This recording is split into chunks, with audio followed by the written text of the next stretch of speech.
Welcome back to another episode of Collector's Quest. I'm Tyler, here with Johnny. Johnny, what is going on? You know, Tyler, I'm feeling really good about myself. I'm so good at cards and games that, I'm just riding high right now. You're good at cards and games. It sounds like you won Friday Night Magic last night. I did have some really good games last night, but I did not win overall. My pool was a winner. Well, we're proud of you for that. Why are you feeling so good at cards then? I made some dumb agreement with a friend, and because he wanted me to play. I don't know if you've ever heard of this game, Riftbound. It's like a League of Legends card game. It was all over Gen Con. Yep. Okay. So people are very excited about it. I did not care about it at all. I don't really care about it still. I'm like, yeah, sure. It's all very hard to get a hold of right now. I was able to get a box at MSRP or whatever. And my buddy's like, all right, let's open this box and like see what you got so we can like start assembling you some deck. Cause I've made this agreement that I will play in like 2 events with him. And we are opening the box and it is terrible, Tyler. It's just like, these boxes that are fetching lots of money and like all these cards that are expensive. I'm not opening any of them, just $0 of stuff. But I got it at MSRP, so it was going to be fine. It wasn't a big deal. You're telling me that you opened a booster box of trading cards and you didn't get good stuff to build a deck? Yes, I know. Shocking. Would you say it might have been better to just buy the cards you needed to build a deck? Nope. Because in the very last pack, Tyler, I opened a card that's like worth $1,000. So, I won. How is a card worth $1,000 for a product that is on shelves? I don't. It's not on shelves though, really. It's like hard to get. And this is like a 1 in 30 boxes hit and stuff. I don't know. I don't know much about this game, and people care about the characters. And this is like a signature card or something. Anyways, my buddy was very excited when I opened this. And then my other buddy was like, we are going to get this graded and sell this for you immediately. And I was like, okay. This is the same thing that happened to you with Disney Lorcana. You opened like one pack and you pulled like Elsa Ice Queen and he's like, you got the hit. Yes. Yeah, exactly. And then, after I did it too, he's like, you should not play this game now. He's like, you cannot win any more than you have already just won. Everything else will be a downgrade. So I already won at Lorcana. I did it. I won at Lorcana. Right. I won at stupid Riftbound. And it's great. Man, if only you could win at Magic the Gathering. If only you could pull that Jace the Mind Sculptor. I don't know what do kids want to pull these days. I don't know, Johnny. I don't know. People were asking me about my pool yesterday. They're like, did you get any expensive cards? I'm like, I have no idea. I don't look at Magic card prices anymore. I look at old Magic card Johnny, prices. I don't care about the Magic card prices. I care about the cards that Luis Scott Vargas says are best for this limited format, okay? Yeah, me too. And I don't, he has not done his full review of this set, so I don't know if I have any of those ones. So I put them in a pile until LSV says, nah, these ones are bad. And then I put them in a box. And then I blindly trust him because he's thought about it way more than I have. Yeah. Yes. 100%. And then I watch his videos and I watch how the card plays and I'm like, I do like that card. It is in fact good. I hate trading card games. Yeah. Trust your source matter experts. I mean, it's true. Johnny, this is a podcast about collectibles. Yep.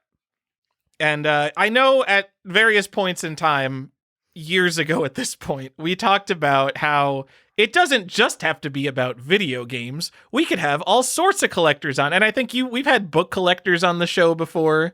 Yeah.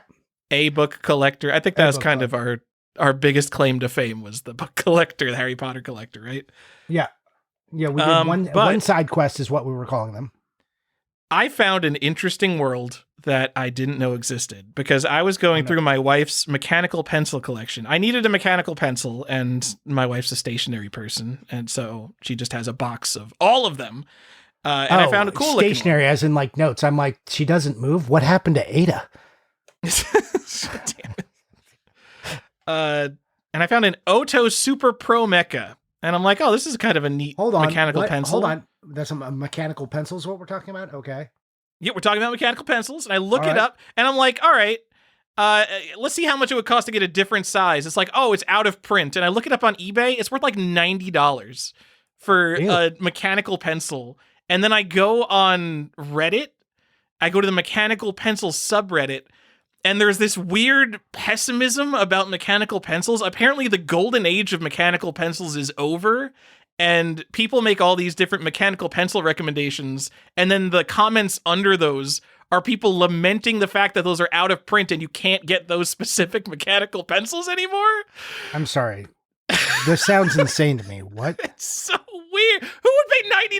It's first of all, it's not a good mechanical pencil either. It's just kind of an interesting and wacky one. Okay. But I found the mechanical pencil people, and they don't. So pens, you have like your favorite pens, your Pilot G2 if you have no taste. But like pens, they'll make them for 20 or 30 years, sometimes longer. But mechanical pencils, they make them for a couple years, and it's like, oh, well, that's it. And then everybody on the mechanical pencil subreddit is like, I can't get my favorite mechanical pencil anymore. There's a subreddit for this?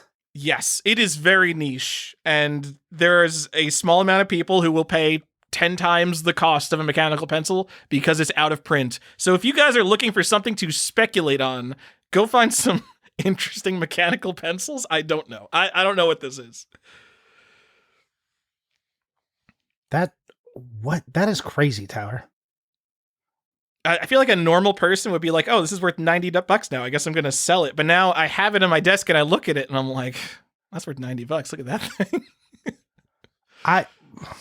I'm so confused, but it's metal. It's fancy.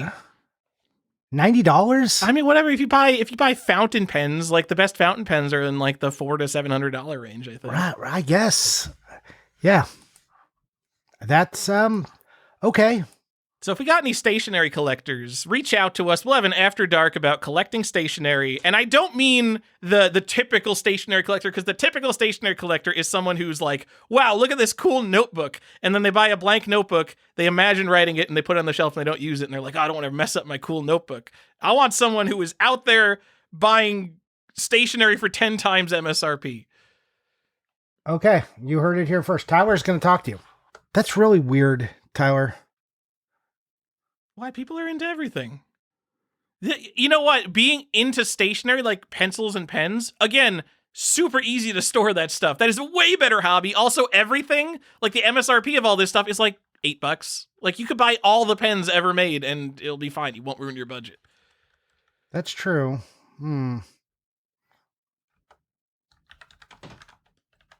I just... like, is that really a thing that people collect, or do they just use them? And so this is just like their preference.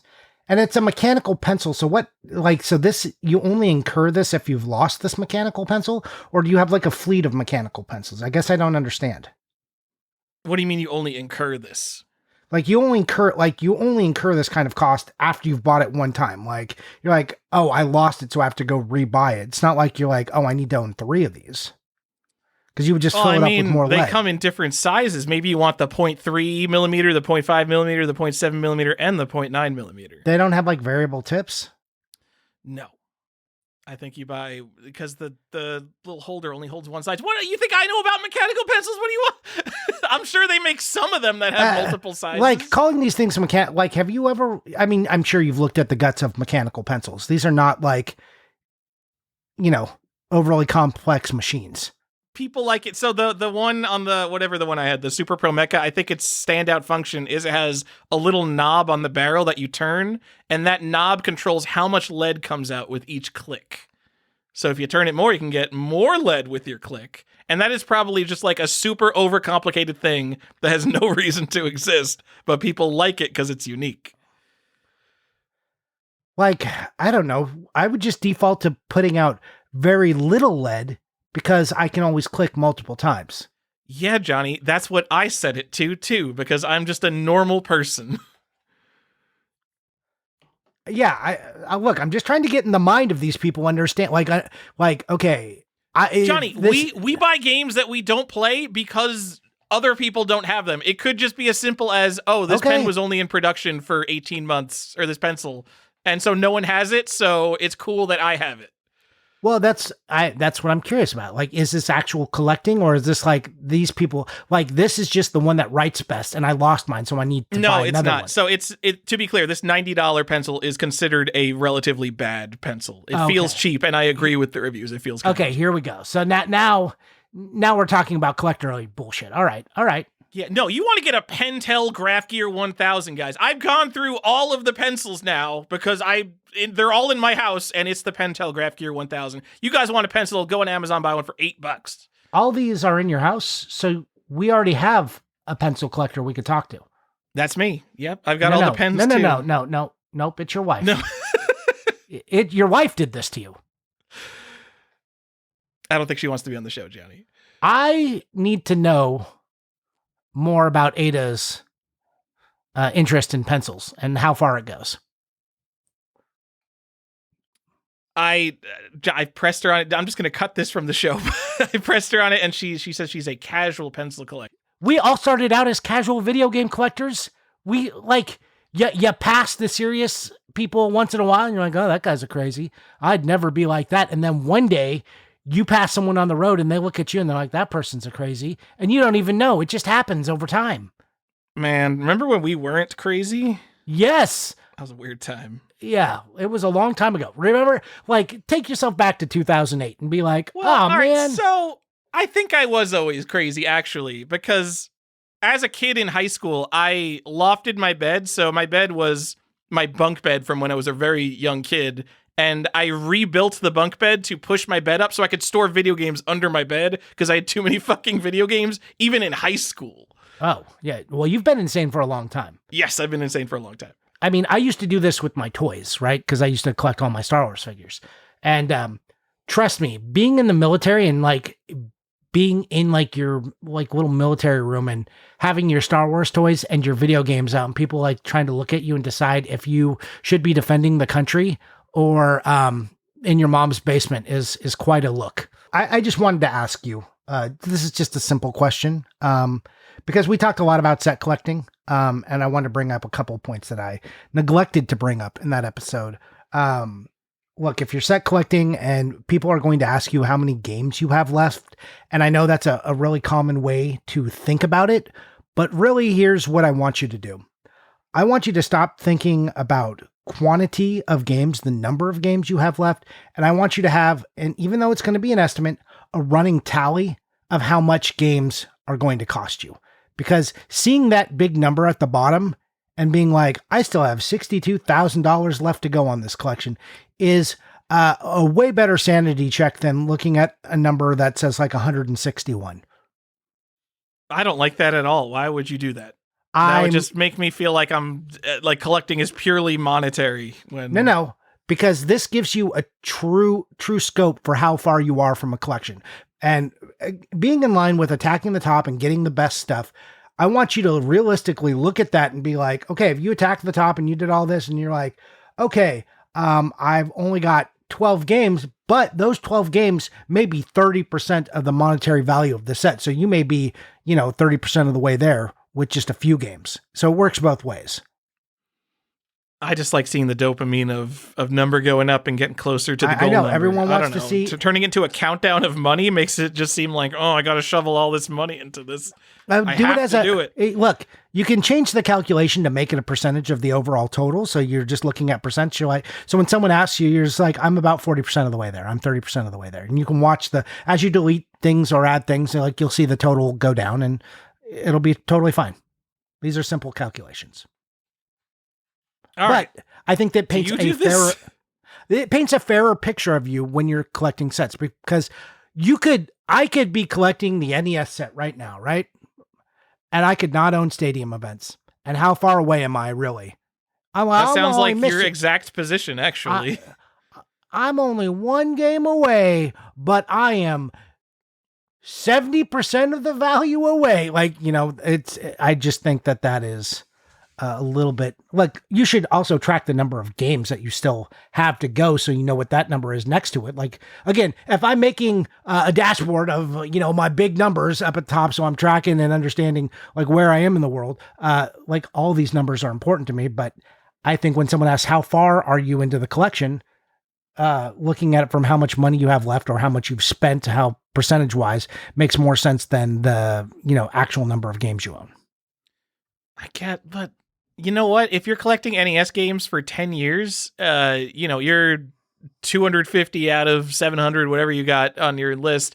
that number kind of makes sense the entire 10 years, and you see it go up. You would have to like keep on top of video game prices and update your list with current prices.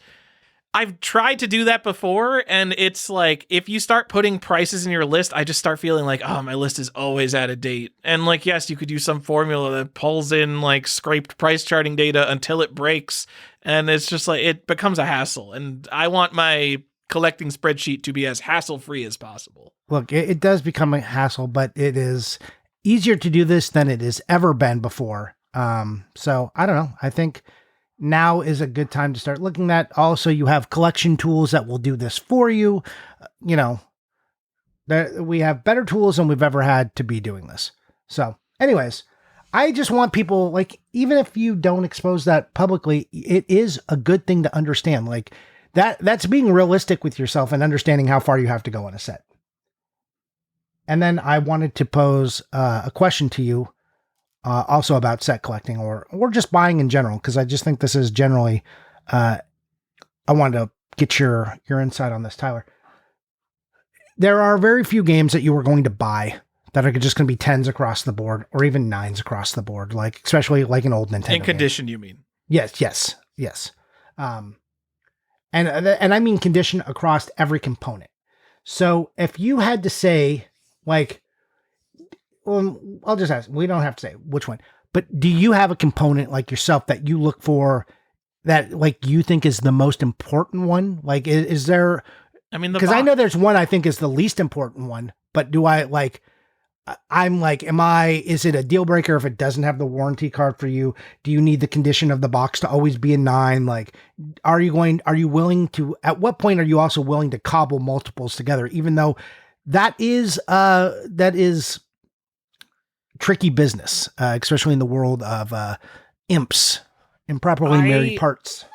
All right, so here, I don't like buying incomplete games. If I am going to buy an incomplete game, I have to buy the components to complete that game at the same time. So there are times where I will buy 2 games at the same time to combine them immediately. Because if I buy a game and I say, oh, I'll upgrade it later, guess what? Oh, it's 15 years later. I have never got back to upgrade my copy of fucking Taz Escape from Mars on Genesis. Like, I'm never thinking about that. It's never going to happen. So the most important component to me is the box. If I see, like, the most exciting thing for me, if I see a really nice 9 out of 10 box, like still has the shrink wrap on it, I don't care how complete that game is. I don't care what's inside it. I will just buy that game for the box. And if there's anything I need to upgrade, like it has a ripped manual or something, I will just buy another copy of the game at the same time. Yeah. So I agree. For me, again, box most important, but also in the same vein, if I have a copy and I know I need a warranty card or a manual and a map, I don't really care what the condition of the box is or the cart, if those are components I need. Or, like, again, I agree with you. If you should buy them at the same time, because going backwards, you're probably just not going to do that. I'm also not fussy about the condition of a warranty card. I've never looked at a warranty card and went, that's not in good enough condition for me. Never in life have I done that. They're usually in fine condition. Well, that too, but also, like, I'm just happy it exists, Yeah, I don't care if they're written out. I think it's cool when they're written out. Well, that's what I'm saying. Like that, I'm not like, oh, this guy put his name in it. Fuck that. I need a different one. Yeah. It's not happening. So I don't really care about the conditions of those. I'm just trying to get them. Maps, I'm a little more sensitive on, but again, maps and posters are missing so frequently. It's like, again, I'm not like, oh, this one's got a little crease in it. I'm real mad. I am more picky about the condition of a manual than I am about, say, the map. And I'm pickiest about the condition of the box. You're talking about, I agree. I mean, you're talking about for set collecting, if you're getting like some weird SNES poster that no one really even knows exists, only was released in a third of the copies of the game type thing. Yeah. I think if you're buying like Chrono Trigger, if you're buying Final Fantasy 3, like these games where there's clearly enough copies out there, like just get the mint condition maps. Like there are so many people who bought those games and never once unfolded the map or unfolded it once. You can just find those maps and you'll be fine. I agree with that. And a lot of like Super Nintendo RPGs are going to be that way. But yeah, basically I just wanted, because someone asked me about that specifically, like, oh, how do I know? Like, it's got a really beautiful box, but its manual was messed up. I'm like, well, so buy the beautiful box and then like you're gonna find a manual. A nice box, I think, is the hardest thing to find outside of, and take this with a big grain of salt, maps and manuals are also very, like, not manuals, maps and warranty cards or any adverts that come with the game. Those are probably the hardest things to actually find. And then the box, especially like on games that came in cardboard boxes. On Genesis, maybe a little different. So then the box, and then the least important thing to me, weirdly, is always the cart. And then like manual and then cart. Those are my bottom two items. I mean, I don't want to think like this, but very much you put the box on your shelf and then kind of what's inside it doesn't matter anymore, and you never think about it unless you go look at a picture of the components of the box in your spreadsheet or something. But also, the finding mint boxes these days, it's unbelievable. And I've talked about this before, how you go and you look at some of the old 2000s collector photos on a like videogamecollectors.com, if that's still around. That was the Digit Press video game collection photo archive. And they have a lot of stuff from like pre-2008, like 2004 to 2008. And you click random dudes' collections, like not super collectors, just like guys. And you look at their NES boxes and it's like, holy shit, all of their boxes are fucking near mint. And these are just guys. And all of those boxes, they get traded around. Every time something goes through the mail, there's a chance for it to get damaged. Probably every time something goes through the mail, it does get a little bit damaged. But so many boxes are destroyed. Think how many, if you didn't beg people to ship stuff in boxes, like how many collectible boxes are getting destroyed every single day? And that's been happening for 30 years, like however long video games have been collectible. And it just keeps happening. Well, like, let's put it this way. How long have box protectors been the standard? And I still get games without box protectors when I buy them, which is crazy to me. I mean, even in a box protector has a couple millimeters of wiggle room. It's still getting beat around in shipping. That's why, getting a near mint box is so ridiculous. That's why every time I'm at a show, I don't care what it is. I find a near mint box, I'm buying it. I don't disagree with you, but I'm saying we lived in a world before where there was never box protectors. So much worse. Box protectors still not perfect. So I'm just saying, like, the standard of even people owning box protectors hasn't been that long, and some people still don't do it. Like, I just got a expensive game in the mail, right? And it was not in a box protector. Like, a game that is enough money that you'd think it was probably owned by a collector, probably, and they probably own box protectors. And if I was going to ship a game like that, I would be nervous. Like, we know how bad the policies are on eBay and how everyone's like, give me a partial refund. I would want to be shipping it in a box protector and in a box, never a bubble mailer, just to protect myself from all that hassle. And still didn't come it that way. Like, it looked like it was well packed, but I was still like, like, this is a game worth a couple $100, and then, like, what's the box protector? $1? Like, I don't know. I would just protect that thing. I think it's an even bigger problem for cheaper games, because you buy a Championship Bowling on NES, like the person who you bought it from gets like $17 for a complete in-box game, and they have absolutely zero incentive. They're going to be like, I'm not going to waste $2 in packing materials to send this game, and they're getting destroyed constantly because no one fucking cares about those games. Yeah, no, I agree. That's what I'm saying. We, even in the standard we live in, put that as a factor too. And then some people who just don't have them or don't care or still don't use them, like boxes, these are a thing, to your point, that are getting worse over time. Every time you open it, you mess it up a little bit. That little thumb crease in the middle, like, got a little bit worse because you opened it. The crease on the flap, just in general, from being opened. Every time I touch my games, I feel like, and I'm not precious about my games, you know this. And I still feel like, man, every time I touch these, I mess these up a little bit. Yeah. It's like, or if you're just clumsy and drop one. Oh, God. You ever dropped one of your games and you just fucking look at your feet and just like, I'm a fucking idiot. Jesus Christ. I told Red the Game Shark to buy me a nice copy of Sweet Home. And then as I was putting it on my shelf, I dropped it and dinged the corner. Did you do the thing where you looked at your feet and you just like shook your head like, okay. No, it was more like a panic to go look at it, and it wasn't that bad. but I ended up buying another copy anyway.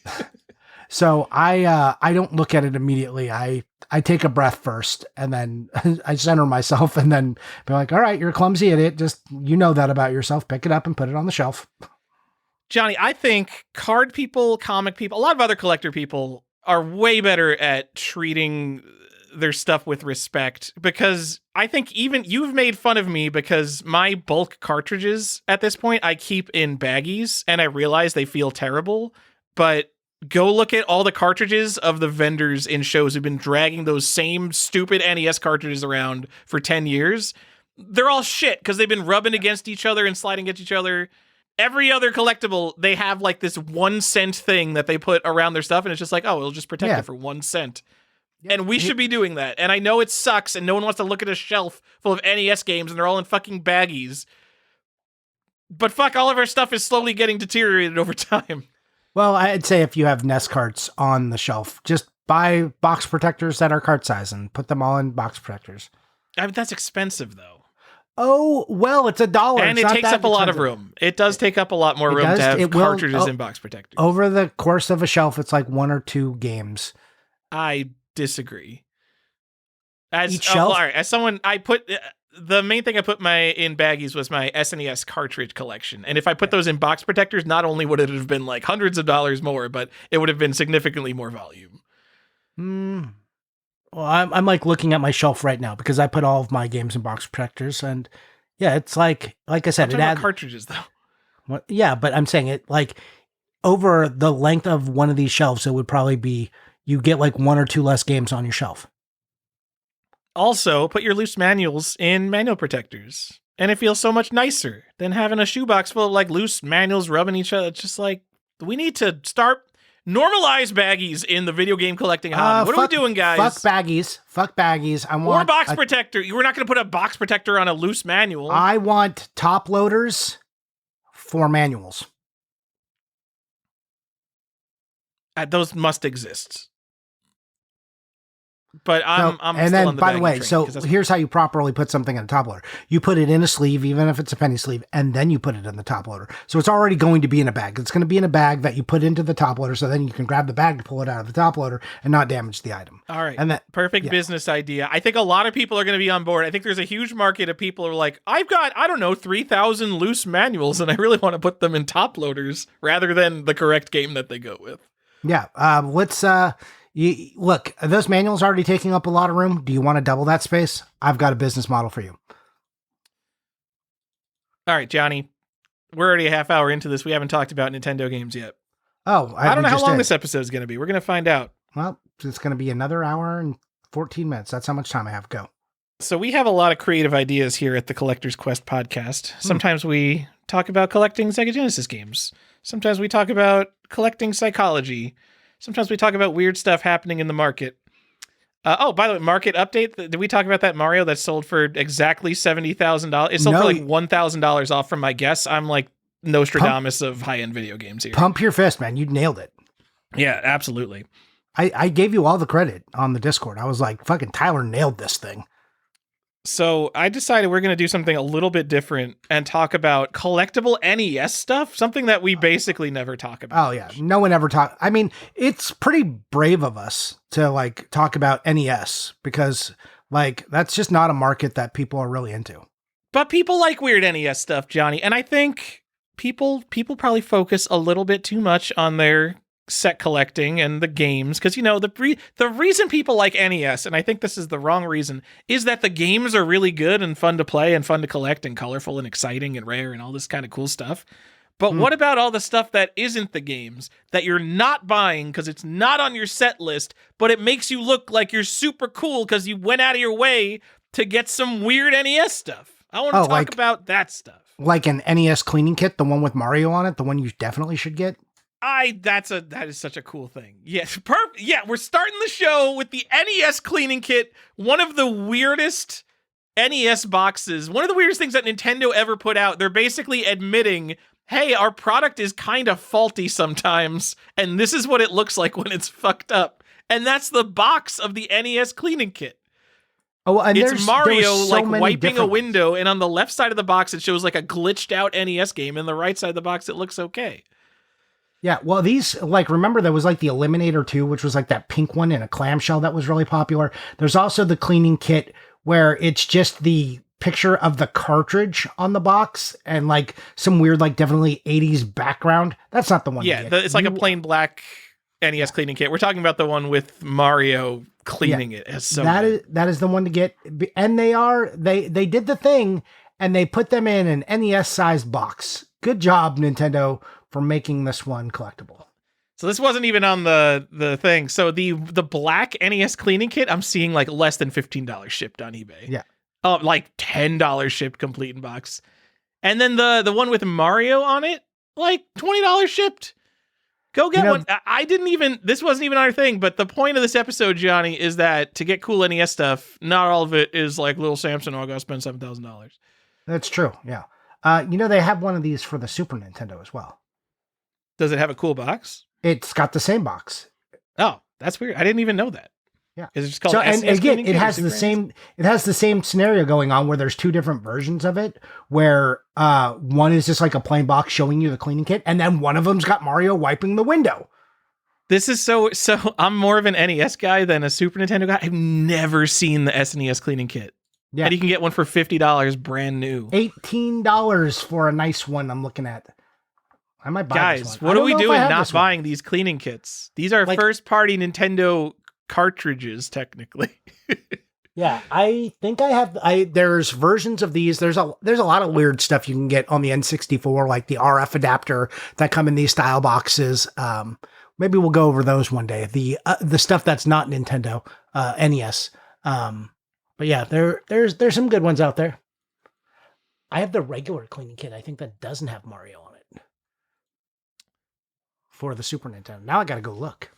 Dude, you got to get that Mario one. Well, I'm I can thinking see about buying this $50 sealed one. I can see the cleaning kit right now, but I just don't know if it's the one with Mario on it or if it's the regular one.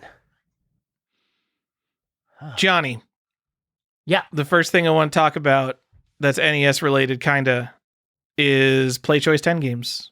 I think they're fucking rad. Hold on. Explain Play Choice 10 games and not Play Choice 10 systems. Well, Johnny, what's a Play Choice 10?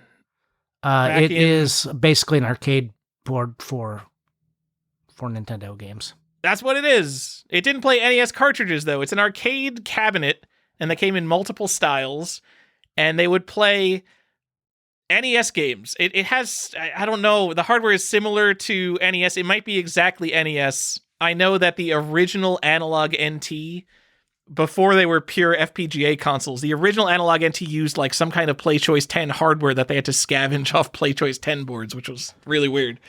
But yeah, it's an NES arcade cabinet, but it uses its own style of cartridges. They don't come in these nice plastic cases. They're just loose, long PCBs. But the games themselves were packaged in long cardboard boxes. I don't know, they're maybe a little more than a foot long, a couple inches by 4 inches, something like that. And they have the PCB, which is sitting in like styrofoam. And then they come with a topper for the arcade cabinet. It's just like this tiny metal topper, I don't know, maybe 8 inches long. And you would put that on top of the arcade cabinet and say like, hey, you can play Super Mario Brothers 2 on this cabinet now. Yeah. And I think these are so cool, and no one collects these. These, arcade guys have them. The place you have to go to find these is one, eBay. They don't come up too often. I mean, they do, but not complete in box. You really have to go to, I think, arcade forums and like even Facebook groups to find this kind of stuff. Yeah, I really enjoy the toppers that come with them. That's actually my favorite part of them, weirdly, because you just don't see them that often. When people get them like custom and because each one comes with a little topper, and I've like seen people who've displayed all their toppers. It's pretty cool. I like it.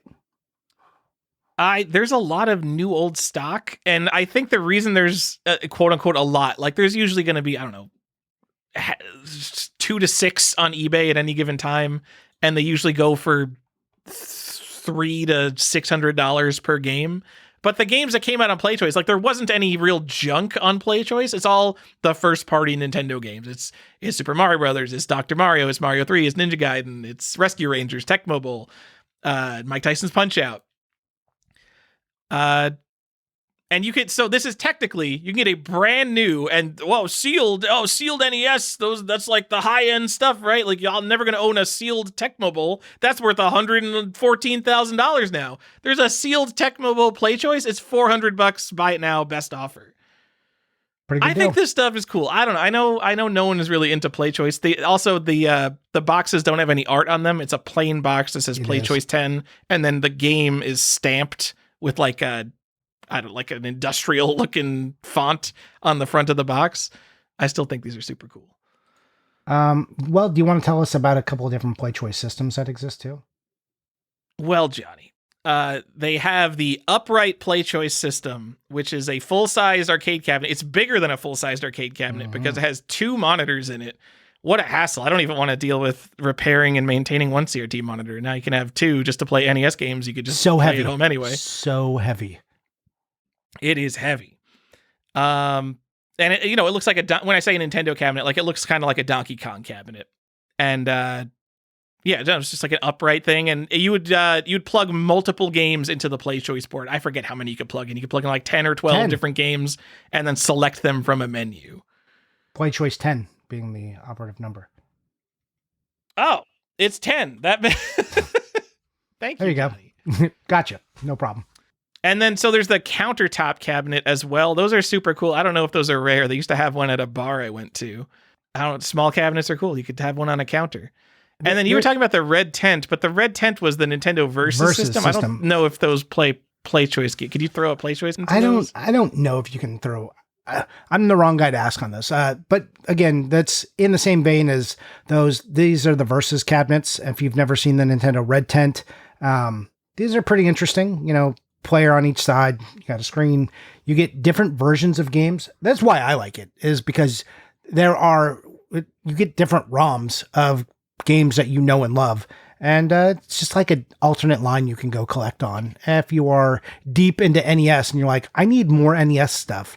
A lot of times these red tents come on like rolling wheels and stuff. I don't know if that's like just the thing that people have put them on, like old TV cabinets, or if they actually have like these, like this platform that you attach them to, because several I've seen are on these same like kind of steel legs that have like come down into a T and have like 4 casters that you will like roll around.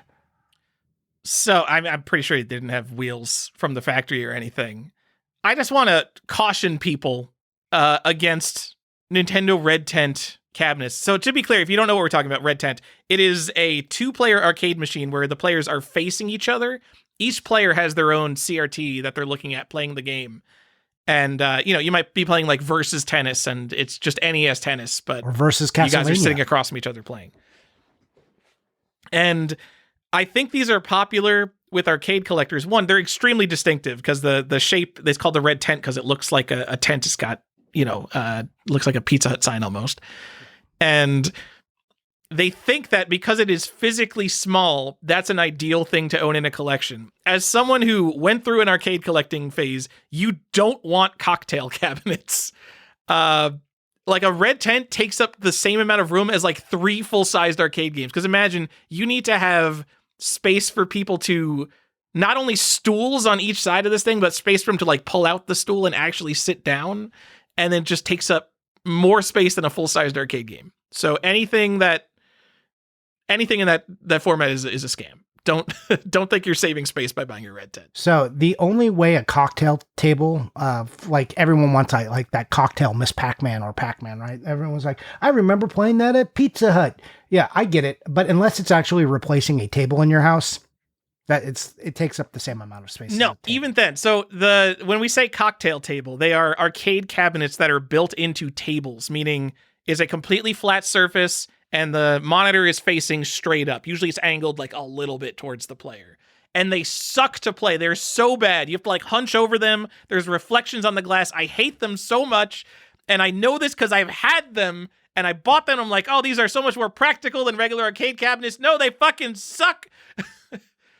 I built my own MAME cocktail. I thought it was so into cocktail tables, and I was not, and I was lying to myself. I agree with you, by the way. I traded my cocktail MAME cabinet. This was like custom built. I had custom art. I made my own art for it, and I had it printed. And and then I traded it for a sealed Pokemon Yellow to a guy at work. You like, got the better fuck. end of that deal. I did. I'm like, you have to deal with this whole fucking thing, and I get this little box I can put on my shelf? Hell yeah. Yeah, you won. How did you trick that guy so hard? I mean, we're getting a little off on arcade things, but guys, you have the dreams of a MAME cabinet still. You're not going to use 99% of what you put into a MAME cabinet, you're not going to use. Yeah, I've gone through like 4 iterations of almost buying different MAME cabinets, and I have come up short for whatever reason each time. And each time I'm happy about that. At one point I was like, what if I just got that one that like is you basically build all the hardware into like the little box, and then you just bring the box out and hook it up to your TV, and like then that's fine, right? Because then you only have the box you're dealing with and you can kind of put it away. Still no. The best MAME cabinet is hooking an arcade stick up to your computer, because then it doesn't take up room in your life when you decide that you're not into playing arcade games at the moment. But my friend just built a gigantic, like, it's like the size of 3 arcade cabinets side by side, gigantic 4-person MAME cabinet. It's 4 players, and like I've never even been to his house. I'm like, dude, what 4 people are playing this? Like, your kids are way into 4-player arcade games. And like players 3 and 4 have 6 buttons each. And I just look at him, I'm like, name one arcade game where players 3 and 4 use 6 buttons. And I think there is. I think there's one of the D&D games, players use 4 buttons. I don't even know if there is a game where players 3 and 4 use 6 buttons, but people like just put these in because they're just like, well, will I want it? Will I have to have a flight stick? Will I have to have a trackball? Will I have to have a spinner? And you have this monstrosity of arcade cabinet, and they walk up to it, and it's like the only game they play is single player Street Fighter 2. Why didn't you just make a cabinet that had 1 stick and 6 buttons so you can play Street Fighter fucking 2? That's all you wanted to play? You're not going through arcade history, let alone with 3 people by your side. Just make the cabinet for the games you actually play. I had an arcade cabinet, so I had my MAME cabinet, but then I had a countertop arcade cabinet, and the only thing I would ever play on it was Zookeeper, which requires a joystick and 1 button. And if I did make a MAME cabinet today, it literally have one stick for 1 player, because I'm not playing MAME cabinets with anyone else, and it would have 2 buttons. That's all you need for the good games. No, you gotta have 6 buttons. I don't play fighting games. If I play fighting games, I'd have 1 stick and 6 buttons. But yeah, I played the 80s classics basically. I would, and none of them even have 3 buttons. I would put the 6 buttons on as a concession to other people. And what if I wanted to play a Super Nintendo game? No one else wants to play your fucking MAME cabinet. Stop pretending you're planning for a world that does not exist. Anyone listening to this podcast, when was the last time you went and played someone else's MAME cabinet? I remember the last time I went to a barcade with people and I played some real arcade games. That was kind of cool. I have never played someone else's MAME cabinet. So here's what happens. Every time I have a holiday party here is the kids all go and they play the pinball. All of them play the pinball. So I imagine the MAME cabinet would function kind of in the same way, but pinball is so much easier because you just hit a button than a MAME cabinet, because kids know what video games are and they're just like, oh, pinball, this is a new thing. Well, also pinball, the barrier of entry on a MAME cabinet, like unless it's like already loaded for them to like play the one game, are they going to understand like, oh, you got to go into this thing and hit the selector and now you pick your system and like you got to tell it to look. All that's nonsense. Pinball, you just hit start and go. A ball comes out, you hit the plunger, you're good.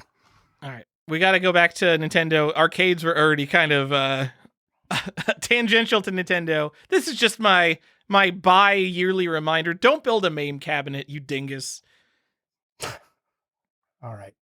Not building. If you were that into arcade games, you just own real arcade games. You're not that into arcade games. I understand arcade games are cool. It's fun to play them sometimes. You don't need a whole machine that's going to be sitting, taking up space, turned off in your house for the 99% of your life that you're not into arcade games. Tyler, but what about that pinball machine that I like? The one that's an upright? No. We already talked about don't buy virtual pinball machines. People did call me a snob for that, and I don't care. Virtual pinball's not good. It's better on an iPad than a virtual pinball cabinet. Johnny, I'm not going to pretend to be an expert on this next thing. Okay. You know who is an expert, though? The retro game enthusiast, John Young. Okay. There's the 2 sort of demo / hotel units that were released in Japan. And this isn't really NES. This is kind of Japanese, but they're called the Famicom Box and the Famicom Station. And if you know what an NES M82 demo unit is, these are basically the same thing. These are huge boxes that take, I think, 15 NES, not NES games, but they look like NES games each. And you would have like a button and you could select what game you're going to play. And these would be in like hotel rooms, or I don't know if the Famicom Box was like an actual demo unit that they would have in like stores or something. But it's basically an NES console that plays multiple games, and you have a button that selects which game you want to play. But the interesting thing about these, because I think owning one of these, owning a giant box that can store 15 NES-sized cartridges is not something I think most people should have in their collection. It is big and ugly, and you're not going to actually use it. But the cartridges themselves are unique to the system. So the Famicom Box has a series of black cartridges that are exclusive to the Famicom Box, and the Famicom Station has a series of gray cartridges that came out with the Famicom Station. And these are cool sets to collect. I don't think you should collect the set because some of them are rare and expensive, but maybe you just want to get a Super Mario Brothers. Maybe you just want to get a Ninja Gaiden or something. It's a cool set. And I do want to clarify, these look exactly like NES cartridges. They have 72 pins. Do not put them in an NES. You can blow up the cartridge by doing that. They are not pinned the same as an NES cartridge. But they look super cool in your collection because people will see this stark black cartridge that has Mario on it. They all kind of look the same. They have a triangle with a picture of Mario on it. And everyone will look at it and be like, what the hell is that? Look at how cool that is. It's got a really bright yellow label on a black cartridge. It looks like a test cartridge. And they're not super expensive. You know, they're in like the $100 to $200 range for a lot of like kind of the B-level games. How much is like a Mario? You see, like, people are like trying to hype up Super Mario Bros. So I don't know, because it looks like it should be an exciting version of Super Mario Brothers, but you know, it's not as rare as people hype it up to be. Oh, you know what? I'm looking at Heritage Auctions. An 8.5 Super Mario Brothers cartridge sold for $300. Oh, just last year, and a couple more have sold for 200, and another one sold for 300. Yeah, so. Yeah, go get a Super Mario Brothers on Famicom Box. Why not? It's cool. The only thing with these cartridges is there were windows for the end labels on the actual units where you select a game, and every single cartridge is sun faded. So if you find an end label for any of these cartridges that is not sun faded, that's like the real flex. So just having a Famicom Box or Famicom Station cartridge is like, oh, I've got something you don't know about kind of flex. But if you have one that isn't sun faded and you're showing it off, then people know that like you're a real one, Johnny. That's how you find them. That's how people know. Yeah, all of mine are sun faded, to be clear. What if I don't want people to know I'm a real one? Should I not buy this? Well, if you don't want people to know you're a real one, you should collect PlayStation 4 games, because I think that is the console that has the most games ever released on it, which would make you the most basic collector possible, I think. Oh, I love PlayStation 4. Let's go. Oh, you want to get off on another tangent, Johnny? Collecting what console makes you the most basic collector? Is it the Switch? Is it the NES? Oh, it's the Switch. 100% the Switch. Okay. And I love the Switch. That's going to change. In like 10 years, it's not going to be the Switch, is it? Oh, yes, it is. All right. Sorry, Switch guys. You guys are the most basic collectors. What can I say? I'm pretty sure NES has got to be like number 2 if the Switch is number 1. NES is number 2. For sure. And Johnny, it's only because NES guys have gotten so old and NES has gotten so expensive, but it used to be number 1. We're getting old. We're aging out. Johnny, John Hancock is getting rid of his collection. I didn't watch the video, but you did. Yep.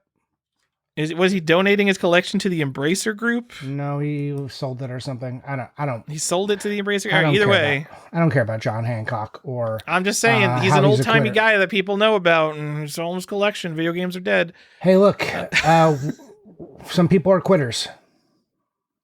We're all gonna be quitters in the end, Johnny. I hope so. I hope someone brings me a large enough offer to make me a quitter. Guys, please. Where are you? Got guys in Dubai who like just take all this stuff off my hands, please. Save me from myself. No one's doing it. Everyone thinks I'm kidding. Like, I know, please help me. The thing is, like, what would you do after you sold your collection? Because I just remember you sold your entire Genesis collection, then you bought it all back, which just seems like a nightmare to me. Well, because it was brought to me. It was another one which just brought to me like a day later. It was like, you can't be without this. The Cosmos just like came and threw another one. It was like, absolutely not, Johnny Iucci. You will have these Genesis games until you die. No, come buy my Genesis set. Come buy all my sets. They're all for sale. But you gotta take them all. And then I'll just stop collecting. Except for the Halloween stuff. I'll just buy Halloween games, and my whole identity will be predicated just on an awesome Halloween collection, and I don't have to worry about anything else. Johnny, do you think test cartridges are cool? I don't. I mean, like... Really? They're like neat, but I'm not like a guy who's like, oh, F yeah, I gotta go get it. Like, if I thought test carts were cool, Tyler, I would own a test cart, right? Well, it's not like I'm not unwilling to spend the money. And I do love some Zelda, but I still have not bought a Zelda test cart. It's not because it's like, oh, well, they're too expensive. And well, they are expensive, but I've been collecting a long time, and I've just always been like, nah, it doesn't really matter to me. You know, I am very much a guy who cares about games. I like games. A test cart is not actually a game. So it's just like, it's fine. But there are actual games. There are multiple game test cartridges. Yes, but what I'm saying is that's not the thing. That's something else. You know me. That's what this whole episode is about. The something else. No, like versus cabinets are cool. Like those are different versions of games. The test, it's like, I don't want repair stuff. It's just not for me. All right. I also don't want signs. I don't like Nintendo World cabinets. I don't like the signs. I don't like any of that stuff. Johnny's a hater. He doesn't like cool stuff in people's collections. Look, if you like it, then good. Whatever makes your collection good for you.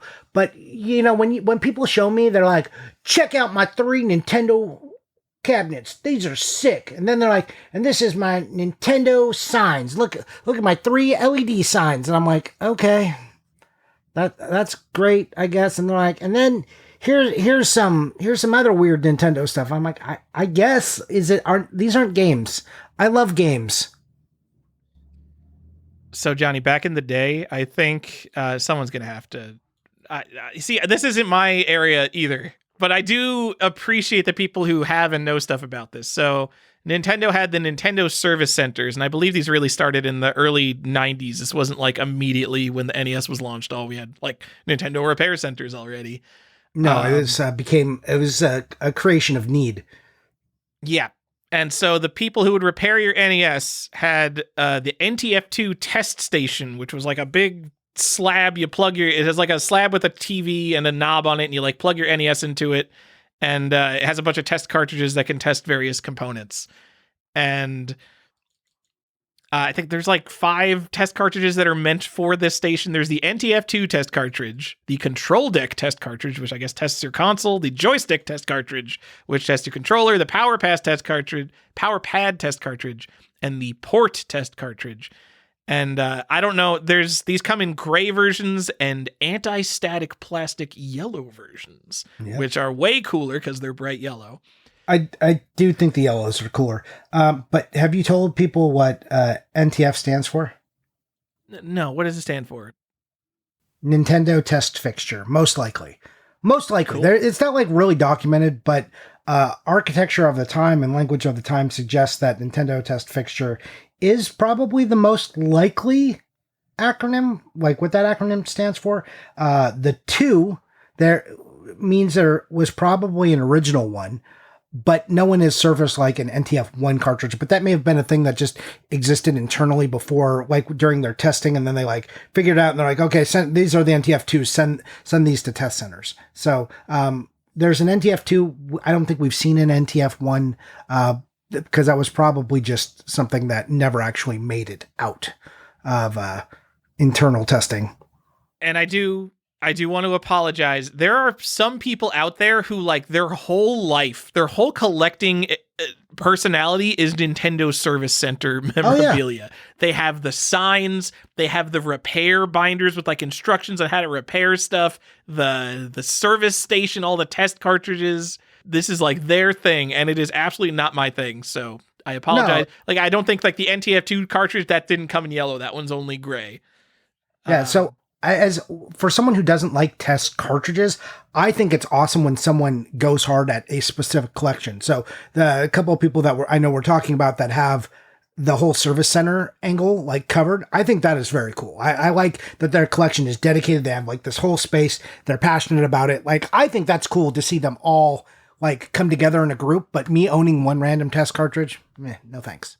I'm as someone who owns one random test cartridge, go do it. You're going to feel so cool. You're going to be like, oh, I've got one of the real collector-y things that not a lot of people have. Nah. I mean, these are in the range of $600 to $1,500 most of the time. I think they like hover around $1,000 each. And that's, of course, up from, they used to be in the hundreds before COVID, but you know what the world became. Yeah, and I don't think there's any that are particularly more desirable or less desirable either. Like an NTF2 test cartridge, I think just sold on Heritage Auctions for like $600 or $700, which like for what it is, like NES weird rare stuff, that doesn't seem crazy. No, that doesn't seem like an insane price. Again, I like the whole being your set, but I don't love just owning one. And then everyone wants to own the Zelda one. Like everyone wants that yellow Zelda. And so that's the most interesting one. There is I believe there's multiple. It's the yellow Zelda test cartridge, which was found before people knew the other test cartridge existed. This was found in the early 2000s. And people didn't know what it is. They were like, is someone paint a Zelda cartridge? They open it up. It just looks like a Zelda cartridge. And then after the Nintendo service centers closed, the other test cartridges started coming into the collector market with the same color yellow. And people are like, oh, are those Zelda cartridges test cartridges now? And I'm sure someone will claim they know the full story and it's 100% confirmed that it was a test cartridge found in this center. But for a long time, and at least as far as I know, like people didn't really know what this was. And then there's also a Gyromite and a Duck Hunt yellow test cartridge in the same vein. And these are all very rare. And the kind of Zelda test cartridge is like, I think, the holy grail of NES test cartridges. So the other ones go for like $1,000, and this is some multiple thousands of dollars, maybe $6,000 to $10,000. I don't really know. I just made that up. People put all kinds of wild prices on it when it shows up. Yeah. Like, well, how do you auction this? Just start it at $50,000 and start lowering it until someone cracks, right? Yes. Is this cool, Johnny? Yes, it's cool. It's The Legend of Zelda. They picked a game to have a test cartridge, and they picked the best game, and that's cool. Come on. Yeah. Wait, if I was going to have a random one-off, this would be the one. But also, it's so much money now that it's like, do I care this much about this? I have no idea how you could possibly authenticate it. Because you could buy one of the, like a Power Pad test cartridge, rip the label off, put a Zelda label on it, put a Zelda PCB in it. Like, how are you going to tell that that is a fake cartridge? If it's like the actual correct anti-static plastic. I don't know, but you just made a cartridge 10 times as valuable, and you destroyed a Power Pad cartridge that no one cares about to begin with. It's the kind of thing I would feel too wishy-washy to ever buy one. Yep. But Johnny, do I have the deal for you? Because those service center Zelda test cartridges, very rare, hard to authenticate, hard to find, too expensive. You're probably never going to own one. But back in the year of our Lord, I think 2019, a shitload of these came to market. The Clu Land Nintendo Factory test cartridge. Man, there was like, someone must have found like a box of dozens of these, because these just like all of a sudden started appearing on eBay for like $300 for a test cartridge, which is like cool. It was pretty cheap at the time. And they're still pretty cheap because a lot of them came all at once. It's a very utilitarian looking cartridge. It has some Japanese text on it, and it has like the number 3193 stamped on it, and it just has CL. It doesn't even say Clu Land. It just says CL. And what these apparently were, when NES consoles were coming off the line, these were the cartridges they would use to test that the consoles worked. So these are the first games that NES consoles ever played. That's like the cool story you could tell yourself for why this is a cool test cartridge. Okay. It's Clue Land. I don't know why they chose Clue Land out of all the cool games they could have chosen, but these have to be the cheapest NES test cartridge. These still go for, I think $300 to $600, which is affordable and cool. Go buy a Clue Land test cartridge. That's the test cartridge I have. Johnny, it's cool. That is cool. All right. That's what I got for test cartridges. I think there's like another one. There's like one more, I think, that we did. Some obscure thing no one cares about. Okay. If you don't care about it, then how can I convince anyone else to? Johnny, stuff. We're going to go to games and game adjacent stuff. Cartridges that are like retail cartridges that might not be in the quote unquote set. Oh, I have one. Oh, you've got one? I do. Do you want to know what it is? What is it? It's not on your list. The QJ video game action replay is in line with what we're going to talk about. I don't even know what that is. So I have game action replay here. What's QJ video game action? QJ is just QuickJoy. It's the company that made it. So I was focusing on stuff released in America. Is this like a no? An This Asian came in. Game This came replay? in a box. This was released in America. You can. It's Nintendo compatible. It's the SV801. Oh, that's just the game action replay. Yeah. Yeah. It's the QJ game action replay. Yeah. The white weird cart. Oh. Like if you look I never at it, even it says saw the QJ on this box. Yeah. Well, and SV801, it's right on the cartridge too. So this is it's an NES cheat device. Yeah. You can create save states. Yeah. Cool. You know what the problem with this thing is? What's the problem? It's gigantic, Tyler. You have to like bend your Nintendo or modify it to get it in half the time. Oh, you see, I'm a collector, so I don't put the cartridges in my actual hardware. I just put them on my shelf. I understand. So you see a lot of these loose, but the box is like ridiculous looking. It's overly big. I think it looks cool on a shelf. This is obviously not a licensed device. It's pretty interesting. It looks very much like it came out in like 1988 or 1990. I enjoy the way it looks. You can find them boxed. Don't just buy the loose cart. Spend the extra money. Spend the $200 and get this this blast from the past in its full glory, because it deserves. It's like $100. I'm looking at eBay. It's like $150 for the cartridge or $200 complete in box. Yeah. Like and just get it complete in box. It's a cool oversized box. Yeah, it's awesome. You won't see, like, if you put this on your shelf, it will pop a little. Like it's like if you're definitely putting it on your top shelf, you're like, wow, what a weird ass thing this is. And then you get to explain like, hey, remember save states that we just use on the computers all the time and or on our Switch or whatever. This thing basically did that. Cool. And it wasn't a Game Genie. In my mind, this thing is rare. And but I'm seeing plenty. 1, 2, 3, 4, 5, 6 complete in box on eBay, and in like the $200 to $300 range, all of them. Yeah. And that's not always the case. Isn't this rare? Am I wrong? No. Is it just that nobody is buying these? There's one in solds. Yeah. And someone bought a cartridge. Oh, a couple people bought cartridges because they're dumb. Maybe it's not as rare as I thought. I think it is rare, but I think the desire for this thing is pretty much nil. Because it's not on a set because it's not a game, which, yep. I mean, I don't think you can actually boot up any kind of software on it. Maybe you can. I don't remember. I don't know. It looks cool. It's like a cool looking NES. I think I have a loose cart sitting out in my garage somewhere for this stupid thing. And I should sell that and then just go buy a complete one because I don't care about the cartridge. The box is what makes this thing cool. Yeah.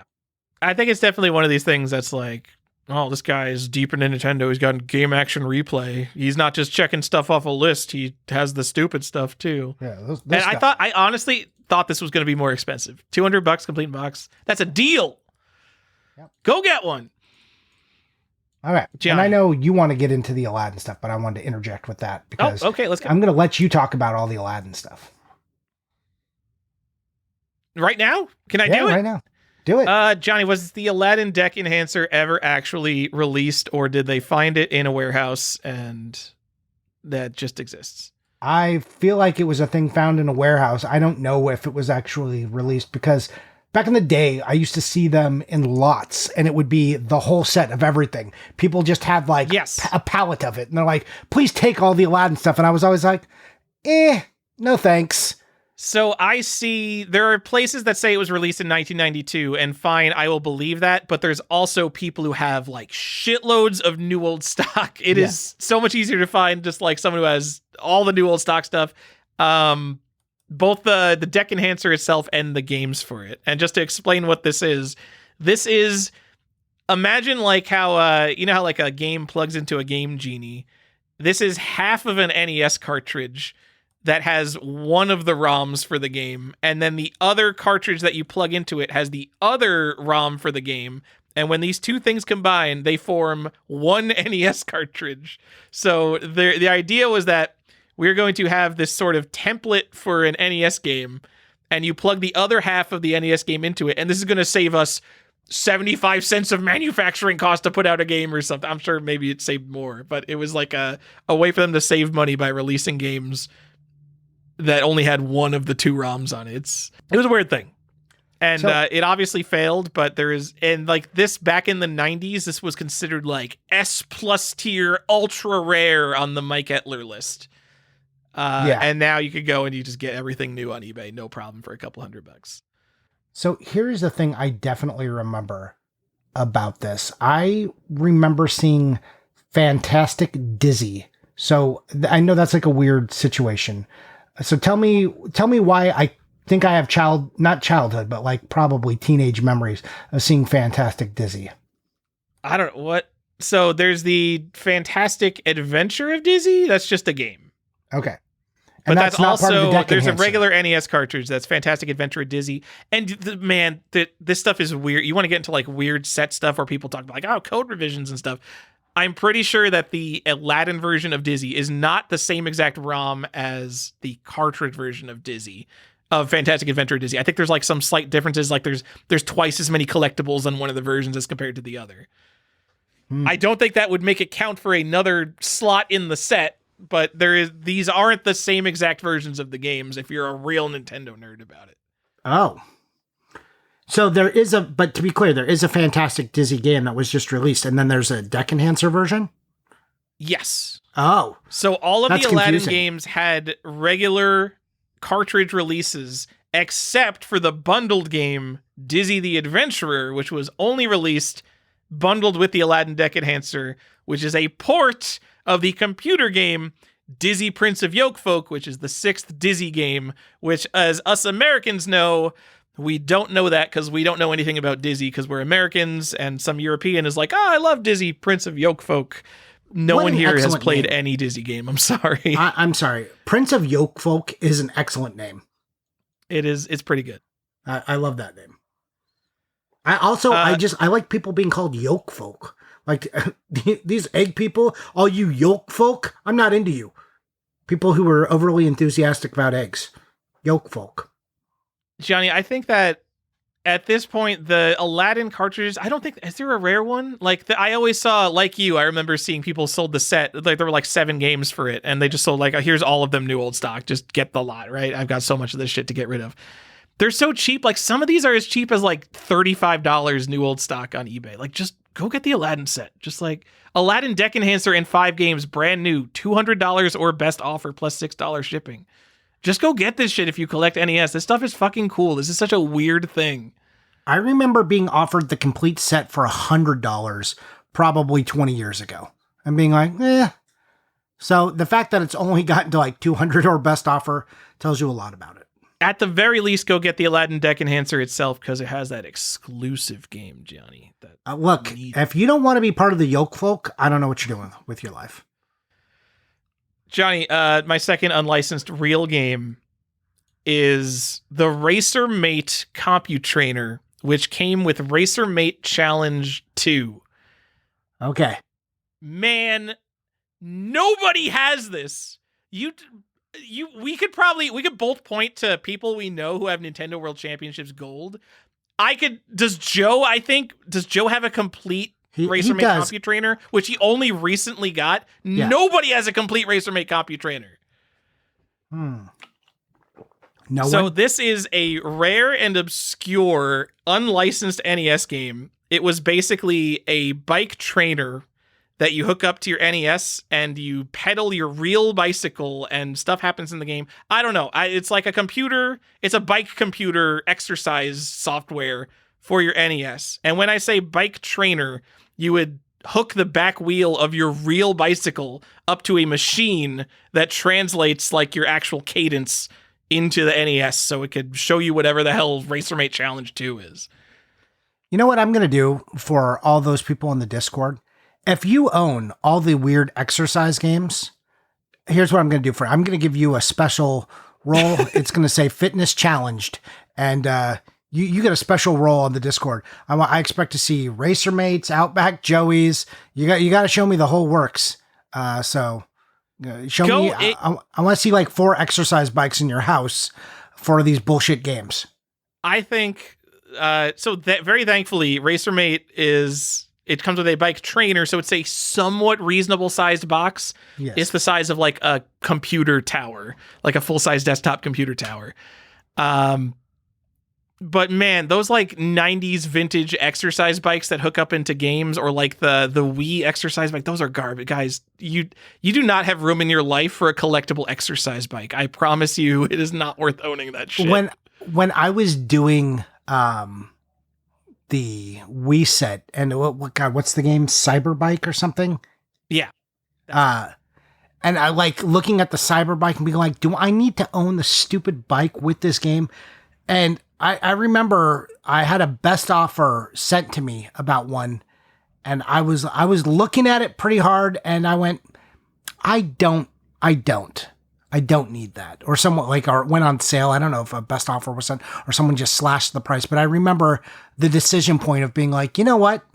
It will be a poor decision in my life to own this bike. Even though it was like a good deal with the game, the bike was almost being included for free at that point. And I was like, nah, just pay for the game. Don't do this. You could just say no to things that are technically on a checklist, but are making your life worse, such as the Wii Cyberbike. The last one on eBay, $445 with the game. And it has all the documentation too. This is a killer lot. But now you have to own a fucking Wii exercise bike. Yes, this is the decision point I went through, and I came out on the right side. What do you do when you want to get rid of it? Like, you're gonna ship an exercise bike to the one guy across the country who wants this?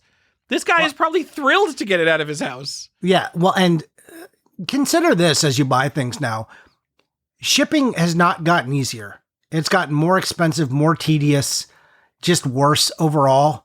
So, I don't know. Decide if that's what you want your life to look like. Johnny, I think you should, if you find a complete or almost complete RacerMate CompuTrainer, and I mean with the box, it came in like this kind of plainish white box that says RacerMate CompuTrainer on the side. Man, you should buy that, because I have a RacerMate Challenge, and it comes with like these little electronic boxes, and there's a bunch of cables. There's multiple like full-size 8.5 by 11 manuals that come with this thing, and everybody I knew who has it has like a smattering of accessories. Some people even have the actual bike trainer, but very few people have the box and everything with it. And it's not only because it's unlicensed, it's because it's such a weird piece of shit. It's at the bottom of everybody's lists of things to care about. It's like not even really a game. And so people don't go after this shit, let alone the fact that it's rare. I think it's the coolest shit. If you have one of these, you are the realest NES collector. A complete RacerMate Challenge too. You are a complete something. I will let you. Also, I am old enough to remember that there was a time people did not consider RacerMate Challenge on the unlicensed quote unquote NES list. Yeah, they're like, oh, it's not really a game. It doesn't count. Mike Etler didn't have it on his list, probably because he didn't even know about it at the time. It's a weird thing. You know what I like is when people cite like these lists from the great olden days as like, well, like if it wasn't on this list, I'm like, you think they had better information? Like, I don't know. Look, there's a period before disinformation became the norm, where we had some better information than what was happening for people who started their collection in like 1997. And then like their 2001 list, you're just like, that's not the best list, I promise you. But people will argue about it. They're important lists. I mean, it's fascinating to see what people were thinking about collecting games in the fucking 90s. Oh, yeah. I mean, like, we talk about Tetris all the time. Like, Tenjin Tetris? Oh, my God. One of the rarities. This game is a grail. It'll never go down to the moon. Oh, no, never mind. And is the Mike Etler list the one that has stadium events at like a B+ rarity? Something like that. It's a great list, man. I love it. Look, again, important to document, important to know about. But not everything is going to be good from that era. Johnny, I'm just going to really quickly call it out. We could have a whole episode on this that no one would listen to. Any Sachin games? Oh, why are we even talking about this? I hate Sachin. Sachin, what is it? Tien Chen Enterprises? What's the company that puts out Sachin games? Sure. Here's my complaint about this. Sold in America versus being distributed and licensed in America are not the same thing. And I don't know if anyone's ever definitively proven that these were actually licensed to be sold in America, not just like brought over here and sold in America. Well, I mean, they were 72-pin format games that had English text, English packaging. I don't know anything about Taiwan, but these also. So to be clear, this company, Thin Chen Enterprises, made a bunch of, I'm not going to call them homebrew, they're unlicensed NES games, and they were released both in a 60-pin Famicom format and generally a rarer 72-pin NES format. And there's like apocryphal stories like, oh, my local video game store in California had like the weird Asian imports, and they had some Sachin games, and I remember seeing them. I think Joe, the Joe we talk about, the Joe who was just on the Get the Greg Games podcast talking about the video game archive, which we will talk about later. He, I think, has personally seen Sachin games for sale in the 90s. So these were for sale in America, very limited distribution at the very least. I don't care what the circumstances of Sachin games are. The fact is, Sachin games exist. They were made in the 90s and early 2000s, and they are rare as fuck. And they have a bunch of variants. There's all sorts of packaging variants of different colors and stuff. These are cool Taiwanese NES games, and everybody fucking pretends they don't exist. And that's why it's cool if you have them, because you're better than everybody else if you have Sachin games. No, here's the thing. You are absolutely better. You are saying, look at me, I exist. You have stadium events. Do you have fucking Poker 3 on... Do you have, what's the bug game that has like the green label and then like... Huge Insect. Yeah. Which is considered one of the rarest ones, and I don't think that's true at all, but... Okay, again... These packing variants don't exist because they were making variants. They exist because they were cobbling things together. This was a haphazard operation. That's the best reason for having a variant, is because they were just taking stuff in the factory and slapping it on. Look, but that's fine. It's fine if you want to. If you want to go collect Sachin games, but I'm not going to pretend that people's lack of care and attention to detail is not something that is impressing me. But the fact that someone has Pyramid 2 in their collection or Hellfighter? No. All right, Johnny, or Atlantis or whatever else is on there, the common one. I'm just going to say I know a guy, and you know a guy, Johnny, who was offered the entire Sachin set. It might have been factory sealed. Factory. I don't think these were sealed. I think it was just unopened. Entire Sachin set, including color variants. They might not have had every single color variant, but it was like, I think there's like 74 Sachin games released in 72-pin format, plus a ton of variants. Like, we don't even know all the variants, I think, because again, it was very much stuff that was put together in a factory. It was offered to him for $13,000. And I think it was 74 games. It came out to like a couple $100, like a few $100 per game for these games that, if you're looking for a specific Sachin game, you'll never fucking find it. You'll set up a save search and it'll be like years before one comes up and you have to pay whatever it is. And he just had them all for $13,000. He said no to it. And I was so mad at him. I wanted to live vicariously through him. I did too. Again, this is a thing that if you have all of it, I want to look at it and I want to see it. I just don't care about it myself. And I think sometimes people mistake when I say I don't care about something. Like, that does not mean, like, for my personal collection, that does not mean I don't want to hear about it or see it if you've got it. Like, I wish that also would have been purchased, because I would have loved to have seen like, if you put a YouTube video on that, like a full deep dive, and we're showing it all off, I'd watch all 3 hours. Show me.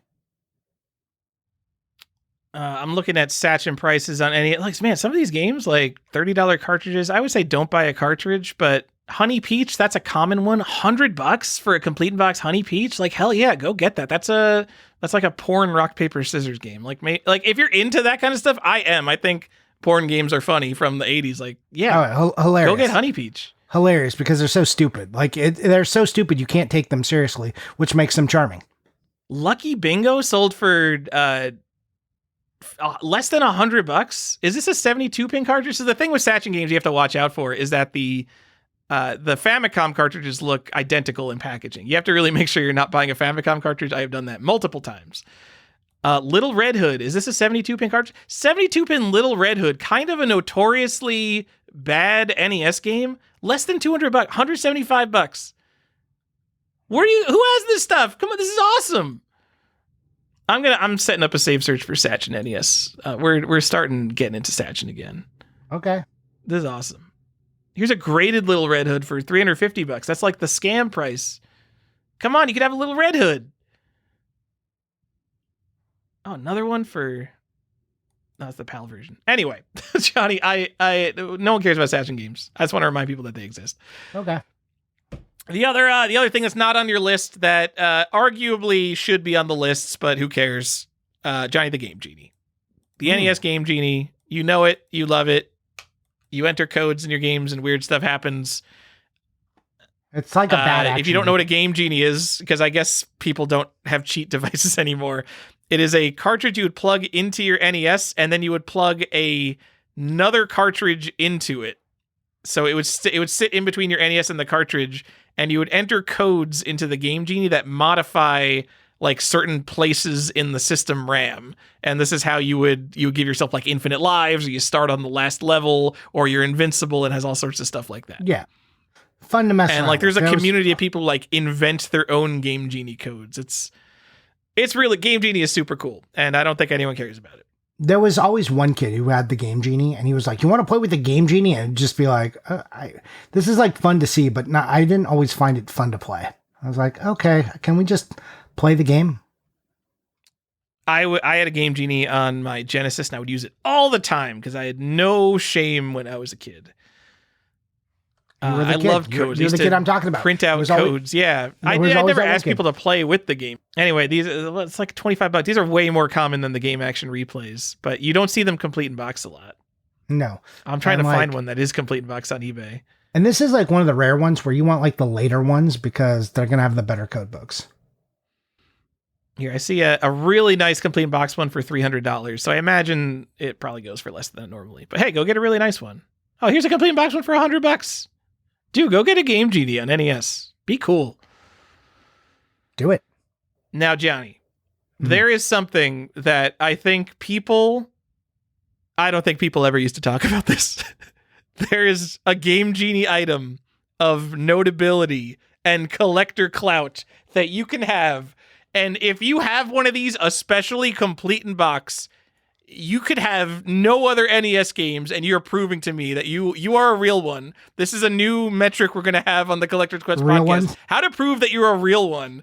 If right. you have the Game Genie top loader adapter for the NES. So the Game Genie, I guess it didn't fit into the NES 101 top loader consoles. So they had a mail away adapter if you had one, and they would mail you this. It comes in a plain white box, and it's just like a stupid little adapter.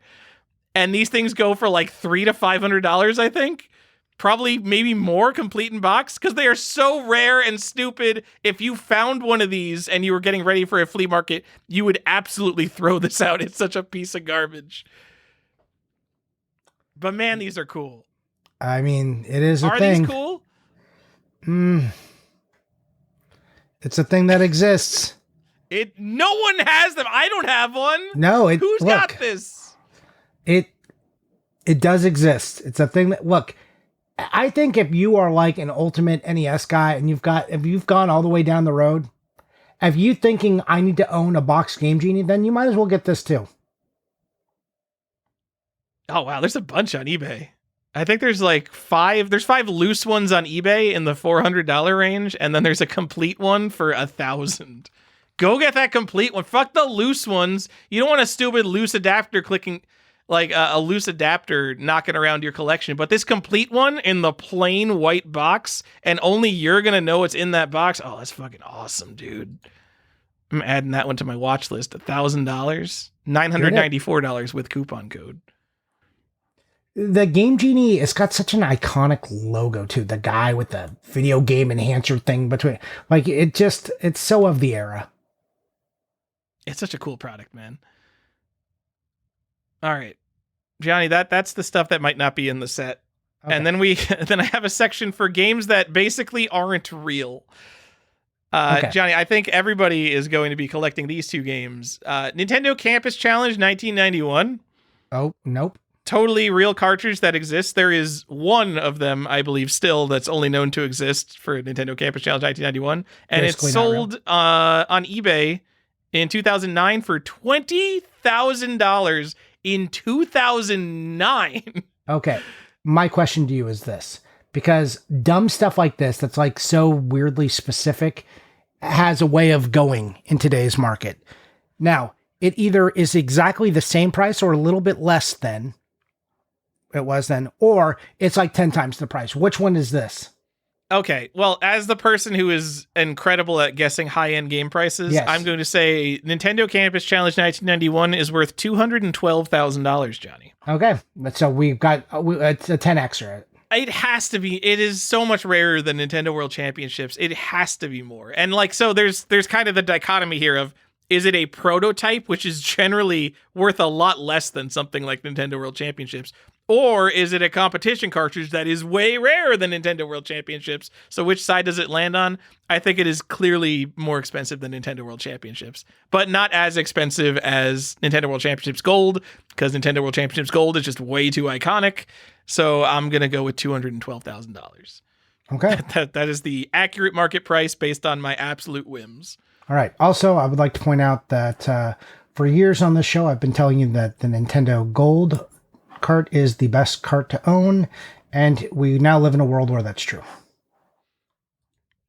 What? That's always been true. What are you talking about? No.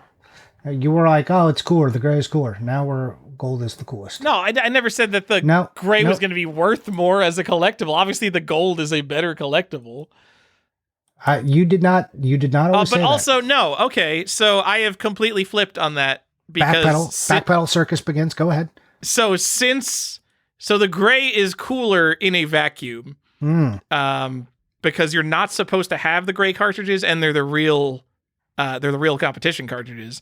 But if you ever wanted to complete your NES set, I think NWC Gold is part of the NES quote unquote set because it was released to the public. I don't care if there's only 26 of them that were released. You could get them through Nintendo Power if you weren't a bitch and you actually won the contest. You only have to get second place in the contest, guys. I mean, come on. So that's why it's cooler, because it's part of the set, Johnny. That's what I got. Okay.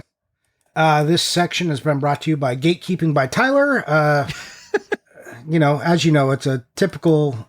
I only gatekeep stuff segment I don't own. Obviously, I don't have an NWC Gold. That's why I can harp on the fact that your NES set isn't complete unless you have an NWC Gold.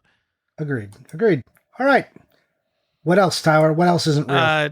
I just want to point out that this was sold by J.J. Hendricks in 2009, who is the guy who runs price charting and the guy who used to run JJ Games, the best place to buy video games online, until he was a bitch and sold it, and now we don't have a good place to buy video games online. Oh. Doesn't JJ Games still exist? No, he sold it to some other company, and they run it completely differently. Like, the cool part about JJ Games was, one, you had a picture of every individual game that you were buying, and two, that shipping was always free. You could buy a $3 Xbox game and he would ship it to you for free. It was ridiculous. Man, the world has changed. Yeah. Yeah, now you can't even ship a single game for $3. No, not at all. Johnny, the other one, Minnesota State Lottery. This is fascinating because this was like kind of a rumored thing that's like, all right, this doesn't really exist. This was basically a prototype cartridge that was the idea was that you would use your NES console to dial up the internet, I guess, and check lottery numbers. Like you could play the lottery from your NES. I didn't even look up the exact thing that this does. The point is, there's like a magazine article, there's like a scan of some article about this Minnesota State Lottery cartridge, and for the longest time everyone's like, wow, it would be cool if that actually existed. And then a few years ago, someone actually found the cartridge, so there is one copy of Minnesota State Lottery, and it's called something different on the actual cartridge, but fucking whatever, it's called Minnesota State Lottery. I know multiple people have told me they talked to the people who owns this, to the person who owns this cartridge, and I don't know who it is. So someone reach out to me and tell me who owns the Minnesota State Lottery cartridge, because I know it was found by like some guy, but I'm sure it's in the hands of like some super NES collector at this point. And yeah, if you have the Minnesota State Lottery cartridge, yeah, I'm gonna just concede you're the coolest NES collector. You are the coolest. This is the ultimate in that only like people deep into NES know this exists. So it just automatically makes you the coolest. Like everybody kind of knows like Nintendo World Championships, even Campus Challenge. If you go onto a blog of like, oh, the rarest NES games, like it'll show up and be like, oh, there's only one of them. But only like weird Nintendo age absolute dorks know about Minnesota State Lottery. Well, I mean, it used to, especially before it was like really found. Remember, because when there was a whole hullabaloo when it was found. But you know, I mean, a whole hullabaloo. Okay. Just saying. Was this posted on Video Game Stage? Was this found on Video Game Stage? So it was found in 2023. The cartridge says NES LA demonstration North American version. Yeah.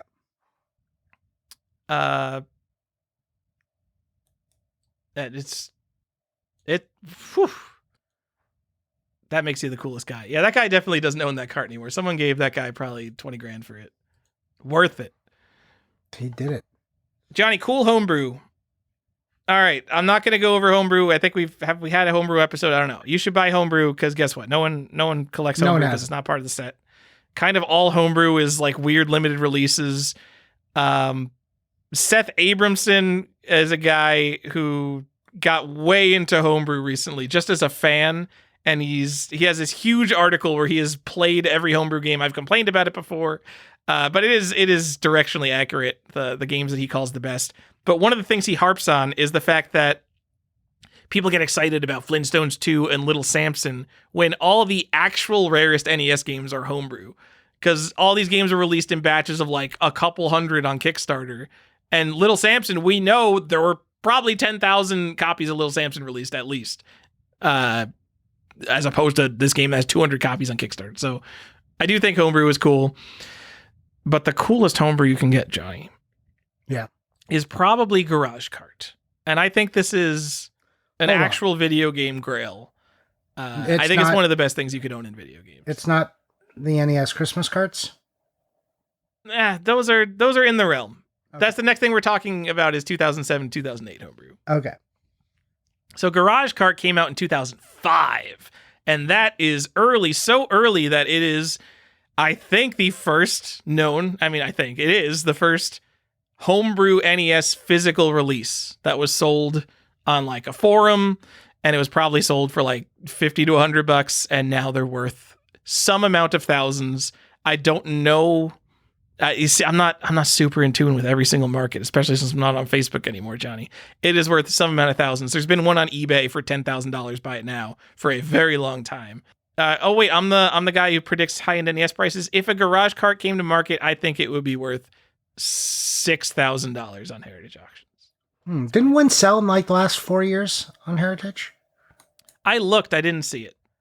I thought we talked about one that sold. Oh, really? I thought, maybe I'm wrong, or maybe one was on eBay, but I remember us being like, "Oh, damn, a Garage Cart. It's been years."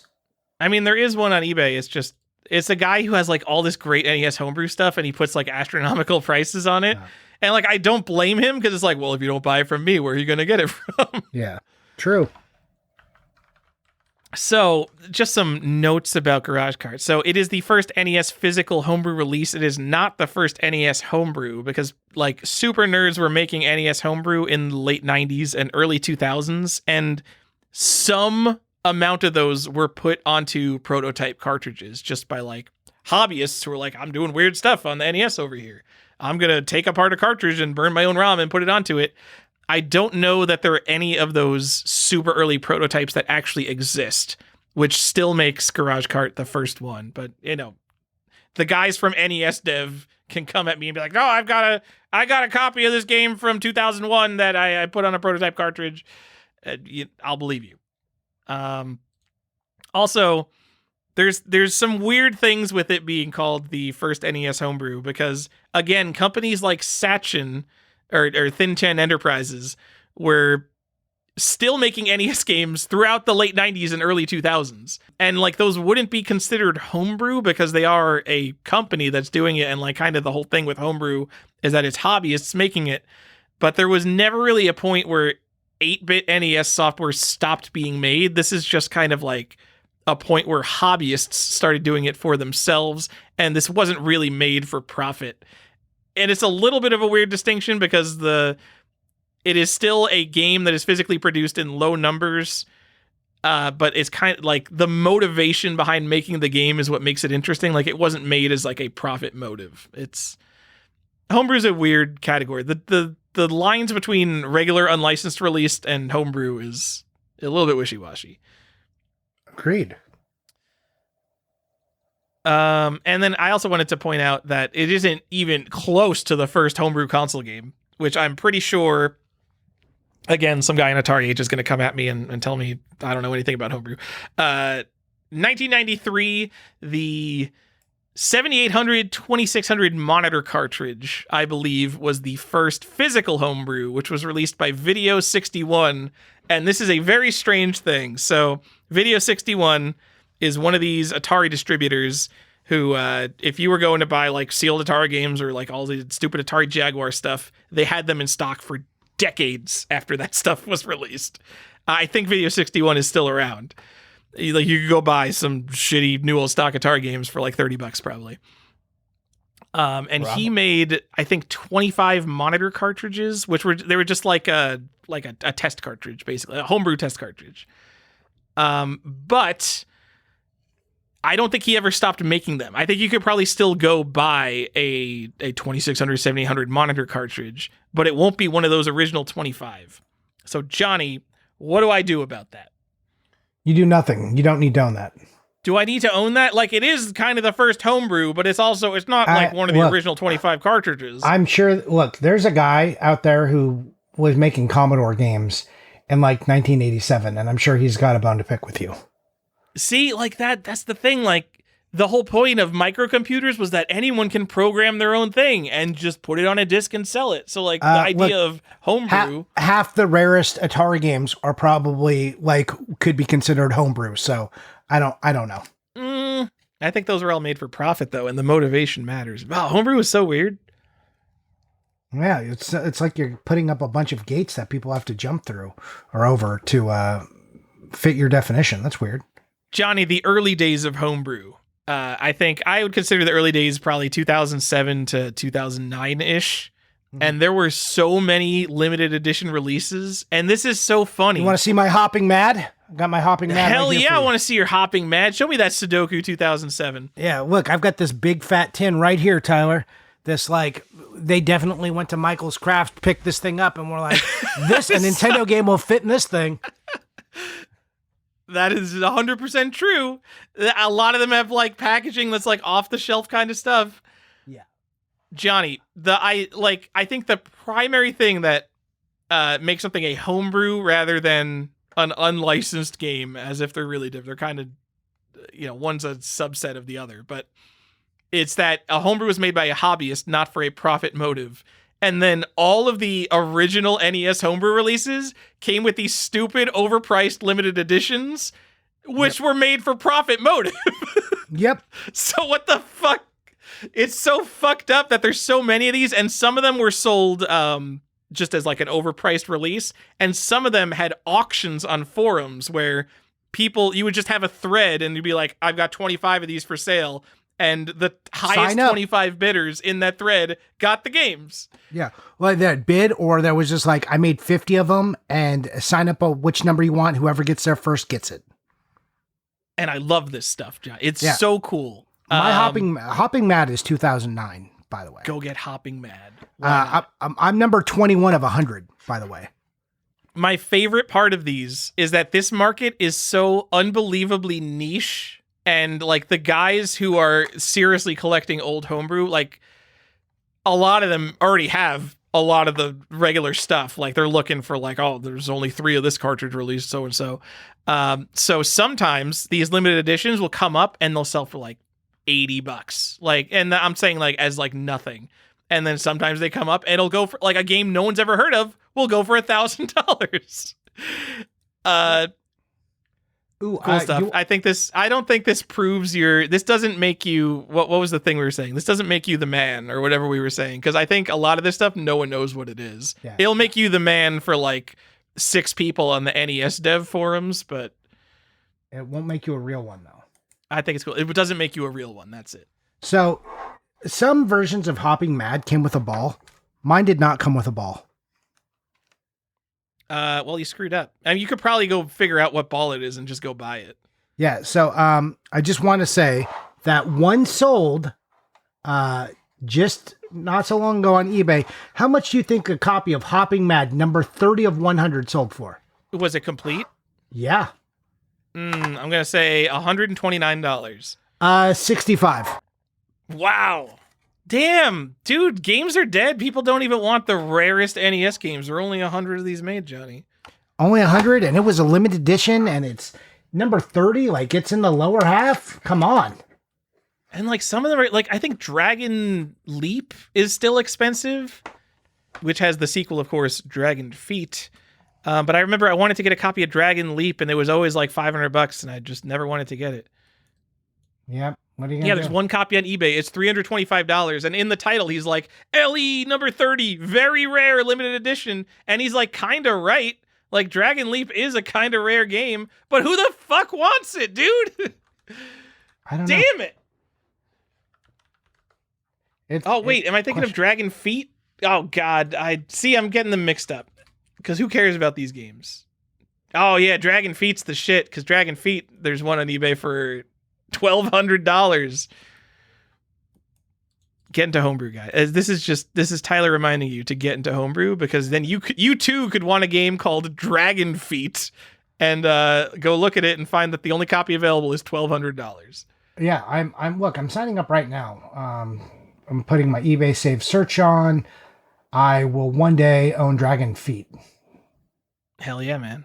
You can come to those furry conventions with those Dragon Feet and we'll take care of you. Nope. Absolutely not. Hey, you want to know something that's never happening? That, by the way.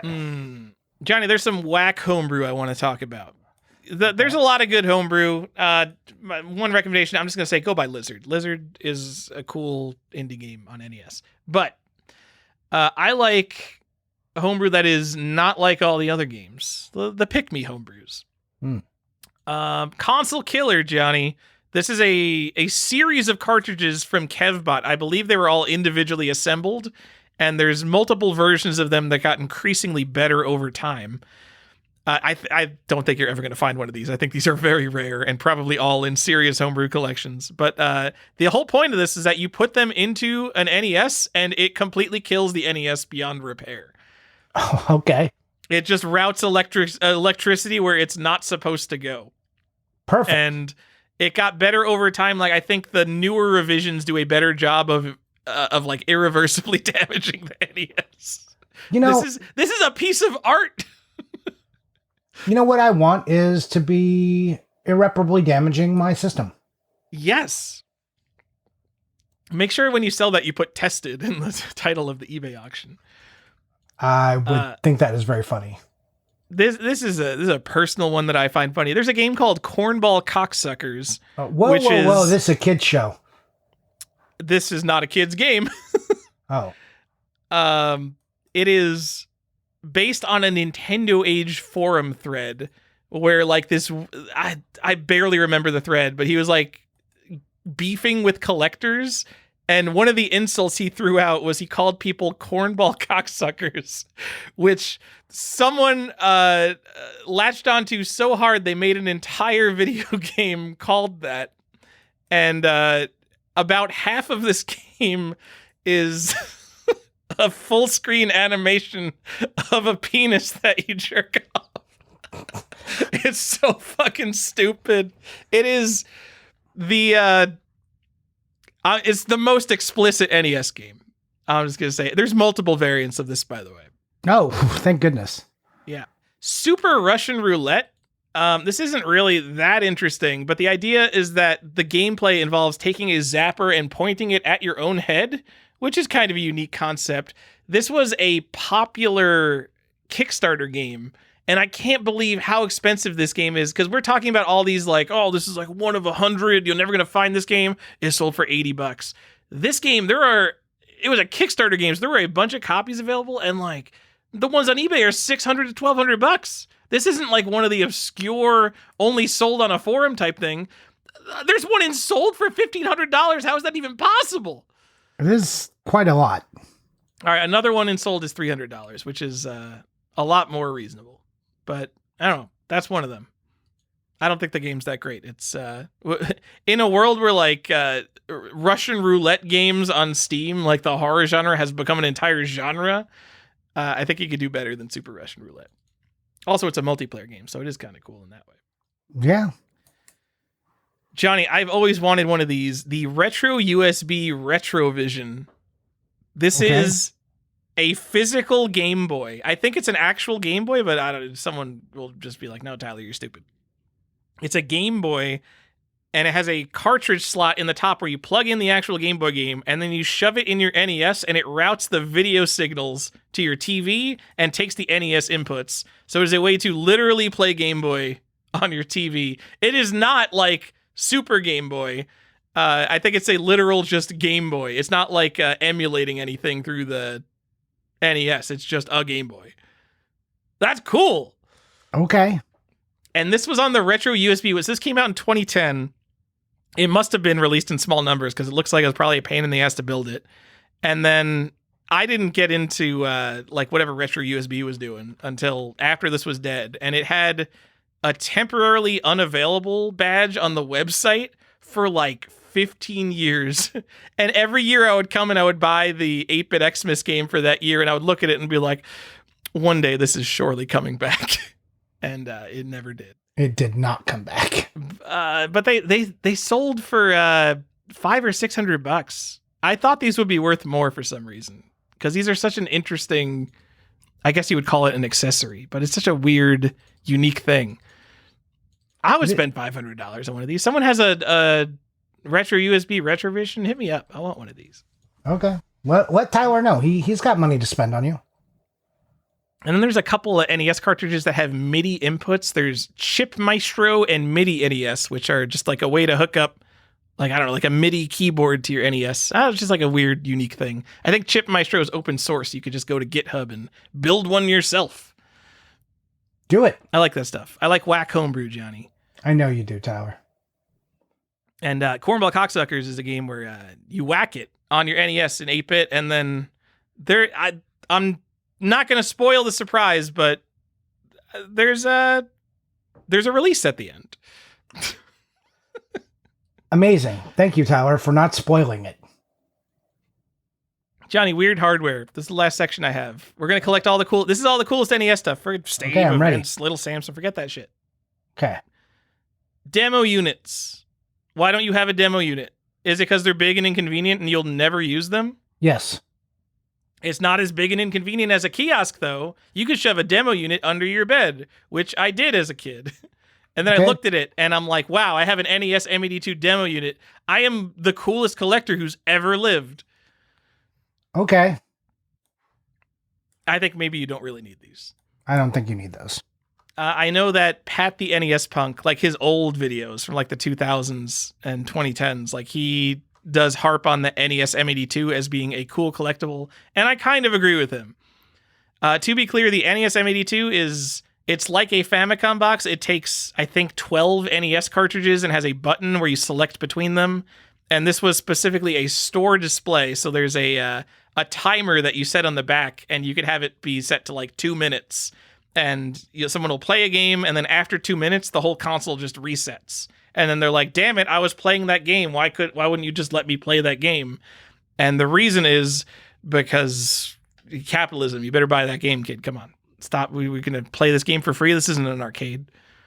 Yeah, get out of here.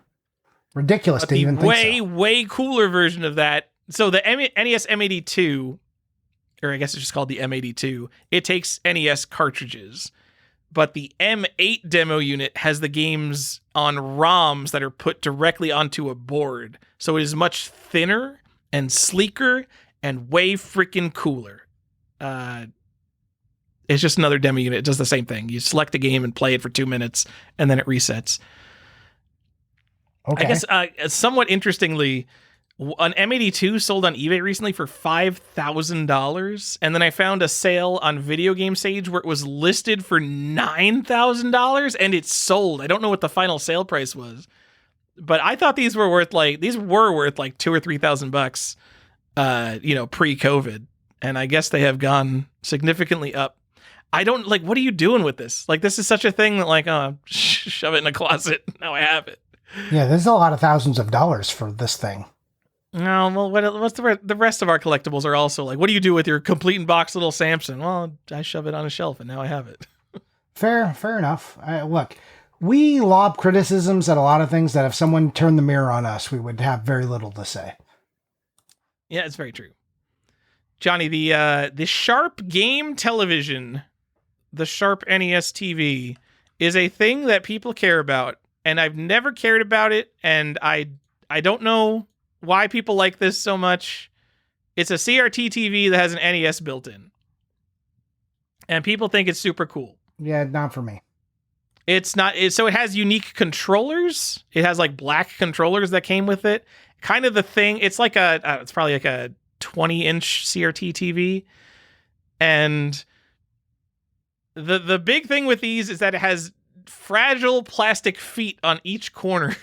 Yep. And they're always broken because if you've ever moved a CRT TV, they're heavy and shitty, and old plastic on that foot is going to break. So it's always like, oh, I've got a Sharp NES TV with all four corners. Yeah, it's because you're just carrying this thing hoping you don't drop it, and then you like start to tilt one side down, and you're like, surely they built this sturdy enough for all the weight to be supported by one foot, and you were incorrect.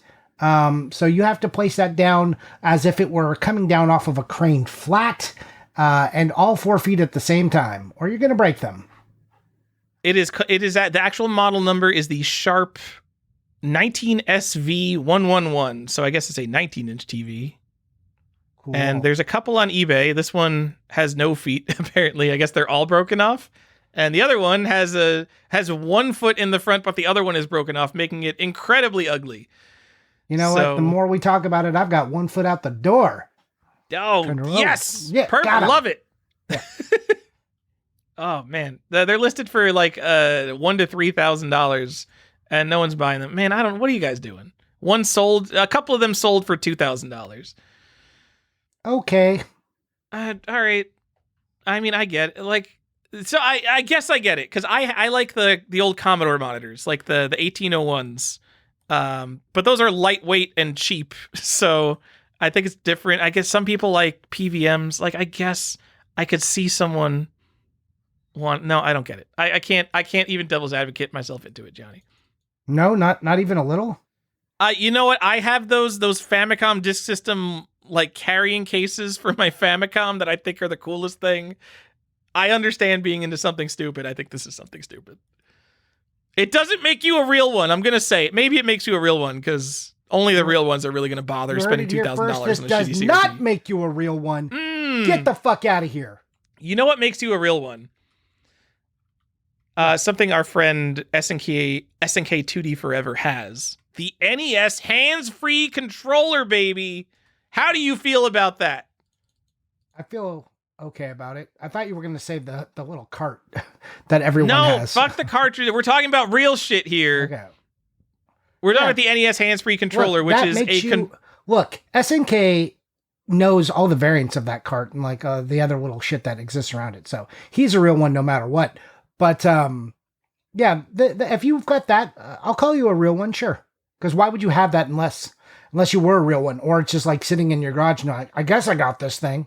But if you purposely went out and bought it, you are a real one. You're talking about the hands-free controller? Yeah. Okay. So to set the stage here, guys, this is if you were a disabled child in 1985 or whenever this thing came out, and you needed to play Nintendo like all the other kids at school, you could strap this hulking piece of plastic to your chest, and it has a little cup that you put on your chin that you control the D-pad with, and a suck and blow straw that would press the buttons. By the way, that was Tyler's nickname in high school. And it's super rare because obviously it's super rare. And talk about something that you just shove into the bottom of your closet and what are you going to do with this thing, man? But holy shit, who has one? This is an official Nintendo accessory. This is awesome. No, that thing is sick. You did it.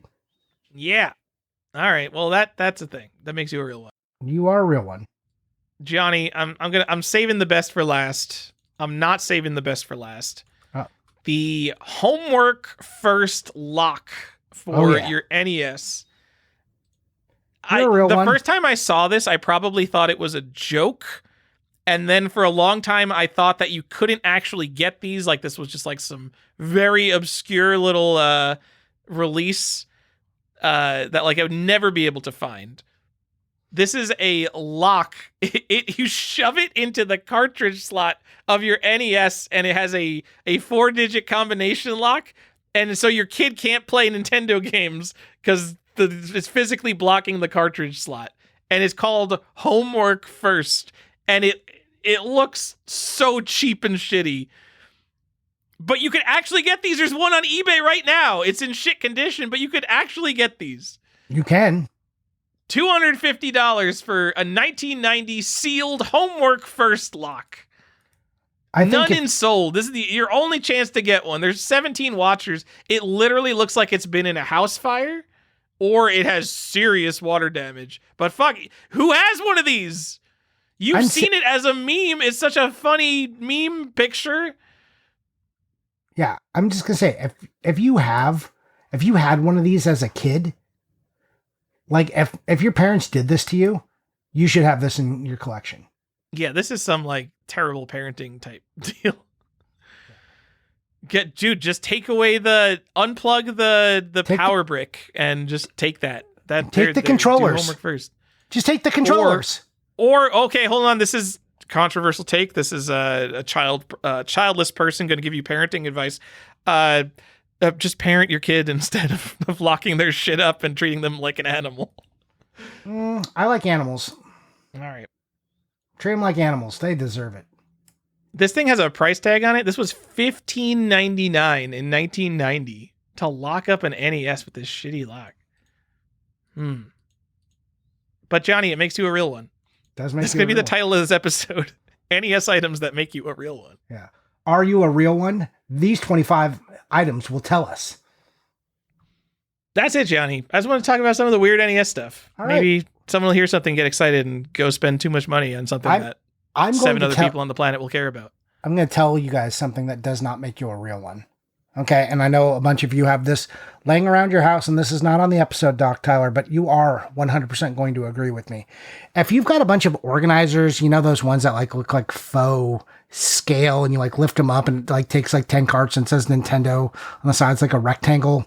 That doesn't make you a real one. You got these plastic NES organizers, or these plastic things that the Nintendo went in, or these little like trays that held like 12 carts. Those don't make you a real one. Get rid of those. Those are just bulky and gross. They're always yellow. You don't want those. Just pass. I like the idea, Johnny, that if something is like ugly or too big, you just don't need to have it in your collection. Yeah. Even though it's technically related to the thing you collect, you just don't have to have it. Yep. Eh? Agreed. Even if it's cheap. especially Oh if it's man, cheap. that was a big problem for me back in the day, especially when I had basically no budget and I worked at Burger King. I would go to Goodwill, and if it was a video game or related to video games, I would just buy it no matter what. Do you know how many of those like wood grain VHS Yes. holders? They have like two little drawers that you pull Yep. out. I used to buy so many of those because I'm like, oh, I could store my video games in here, and it's only $4, and then I'd have a stack of these stupid things. Yep, that's what I'm telling you. Don't buy those. You don't need them. Yeah. This does not make you a real one. Doesn't make you a real one.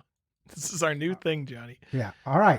I like it. You came out of this. I was like, all right, well, there's a thing we do now. We tell people whether they're real ones or not. I love it. Okay, Tyler, shall we move on to the second part of the show where we answer some questions and talk about people's collections? Or do we want to scrap a question this week and talk about the video game archive? Well, we're going to have a whole episode on the video game archive. We will bring that up. I was looking at what the best thing people bought this week, Johnny, was. Okay, well, spoiler, it's Galdius. Is it? I mean, You got a I bunch don't of know. I Playtronic haven't looked Japanese yet, stuff. but I feel very confident that I'm going to be correct. There's a person after your heart, Johnny. Future Man went to Super Nintendo World and he bought all the stupid wristbands. I love it. Why? This is another thing. It's related to video games, but you don't need to buy it, guys. No, Come on. If you've got an amiibo set, those are amiibos. You need them for your amiibo set. And he's still missing the gold one. Roof, tell me how to, R-U-F-F-E, tell me how to pronounce your name. Ruff, he's out here set collecting. He's got the full set of first-party Nintendo Switch 2 games, which is probably the set to have. Yeah, I like it. Clearvis showed off a Final Fantasy VII for the Switch 2, which comes with a pack of magic cards, which I did not know existed, and I did not get one, and I want one, and I'm sad I don't own it. It's a game key card. Don't buy that. I don't care if it has trading cards. The game key card doesn't count. I still think it's cool. And Ruben showing off some. I love seeing like Wii games. Like these are exclusives, PAL exclusives. And it's like he showed off Kid Paddle. I was serious when I was like, show me a list of like Wii exclusives. I want to know. I want to know Wii exclusive, like PAL exclusive Wii games. Show them to me. Tell me about them. Yeah, I appreciate him posting them, but I have no idea what's going on at any given time. He posted a Cabela's Dangerous Hunts 2013, and he's like, hell yeah, this is hard to get in Europe. I'm like, all right, I believe you. Cool. Yeah. Ross also posted a really sweet shot of a bunch of like OG Game Boy games and a Zelda in box. Future Man also got a bunch of sick Nintendo games in the box.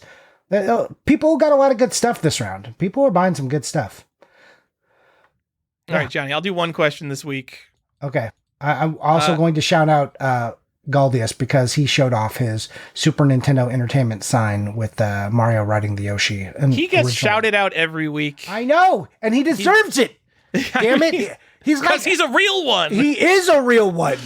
Like Galdius, I don't look at other people's collections very often and be like, God damn, that's amazing. Galdius is one. It's amazing. And Clearvis, I'm glad you bought your little Dragon Quest bag. I'm glad you got yourself suckered into it. Anyways, that's it for people on the Discord and the cool things they showed off. If you want to be recognized or ask us questions like Tyler's going to give us, you can do that by going to Patreon and joining us for $5. That gets you access to the Discord and our bonus episodes, and we appreciate and thank you all for doing so. And if not, then just keep listening. No big deal, but it is collectors. It's patreon.com/collectorsquest. Tyler, what do we have as far as questions? Johnny, Tom Nook asks, what's your favorite setting for a video game? Some of mine would be Rapture, Ivalice, Final Fantasy Tactics, and Inaba, Persona 4. Do you like the setting of Inaba and Persona 4, or do you just like that sweet, sweet music in Persona games? Because, man, that music in Persona makes every single area sound so cool. That's, like, that area isn't for me. I like Rapture a lot.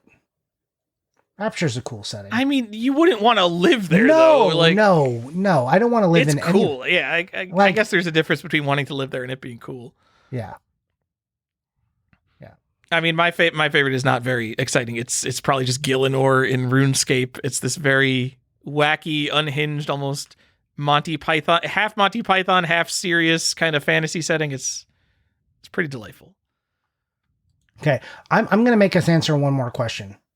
I'm sorry. Okay. And I'm going out of order. And this is because this was Ruben from the Discord. He specifically asked us in like the episode discussion. I was like, that's an interesting question. I want Tyler's take on it. So I made him ask over here. So I'm going to put the little flame emoji so you saw it's red.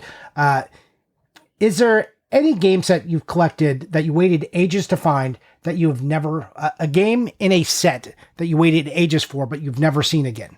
Is there like any set with like, there's one game where it's like, I bought this and then you just have never seen another copy? One that I passed on or one that I bought? What? Either or, one you bought or one you passed on. That I've never seen again in a set. I mean, no, set stuff usually comes up again. I'm trying to think here. Like, besides that one guy on eBay who has them, like, I'm never going to find a copy of, like, Funny World and Balloon Boy on the Sega Genesis. No, you give me some, Johnny. Think of, what are some rare set games?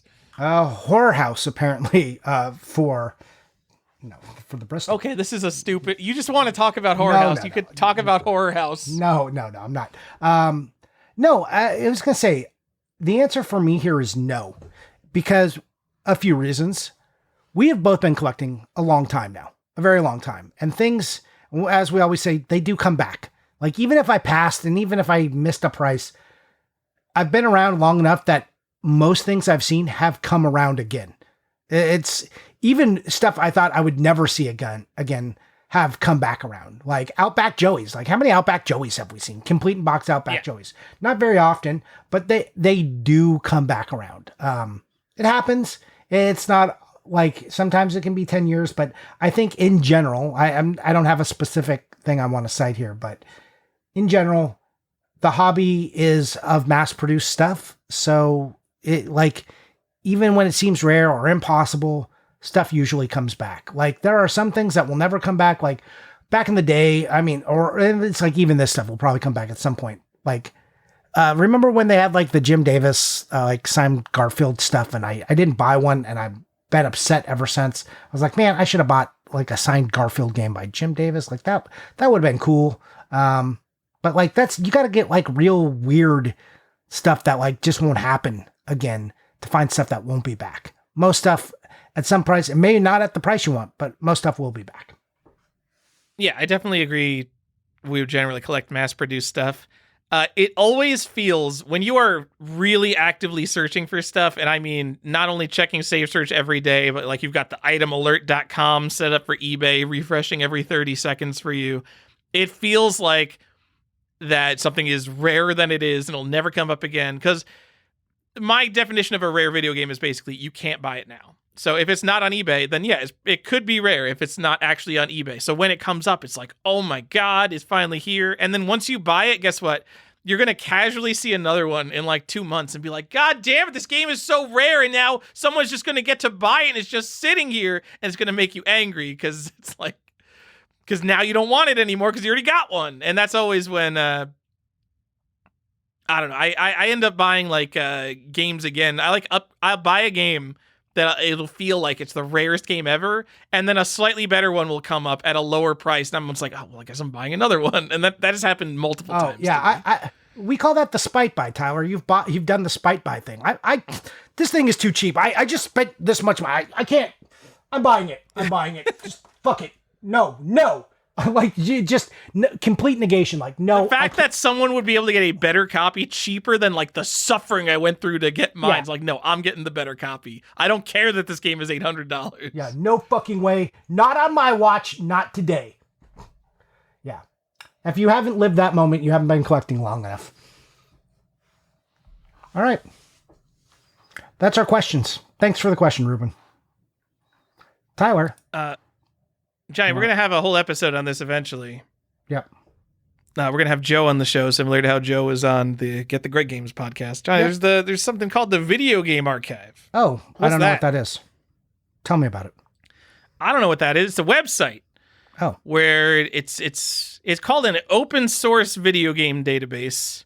As an open source advocate, I don't know. I'm a pretty big licensing nerd. I don't know if it's going to meet the definition of real open source, but Clearvis,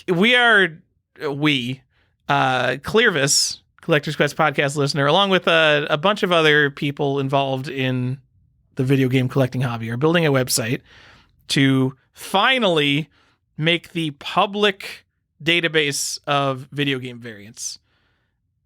And it's going to have a list of video games in every console and pictures of all the variants, and not only pictures, but you can highlight on the picture where the variant is to draw attention to be like, oh, this TM turns into an R. That's the variant here.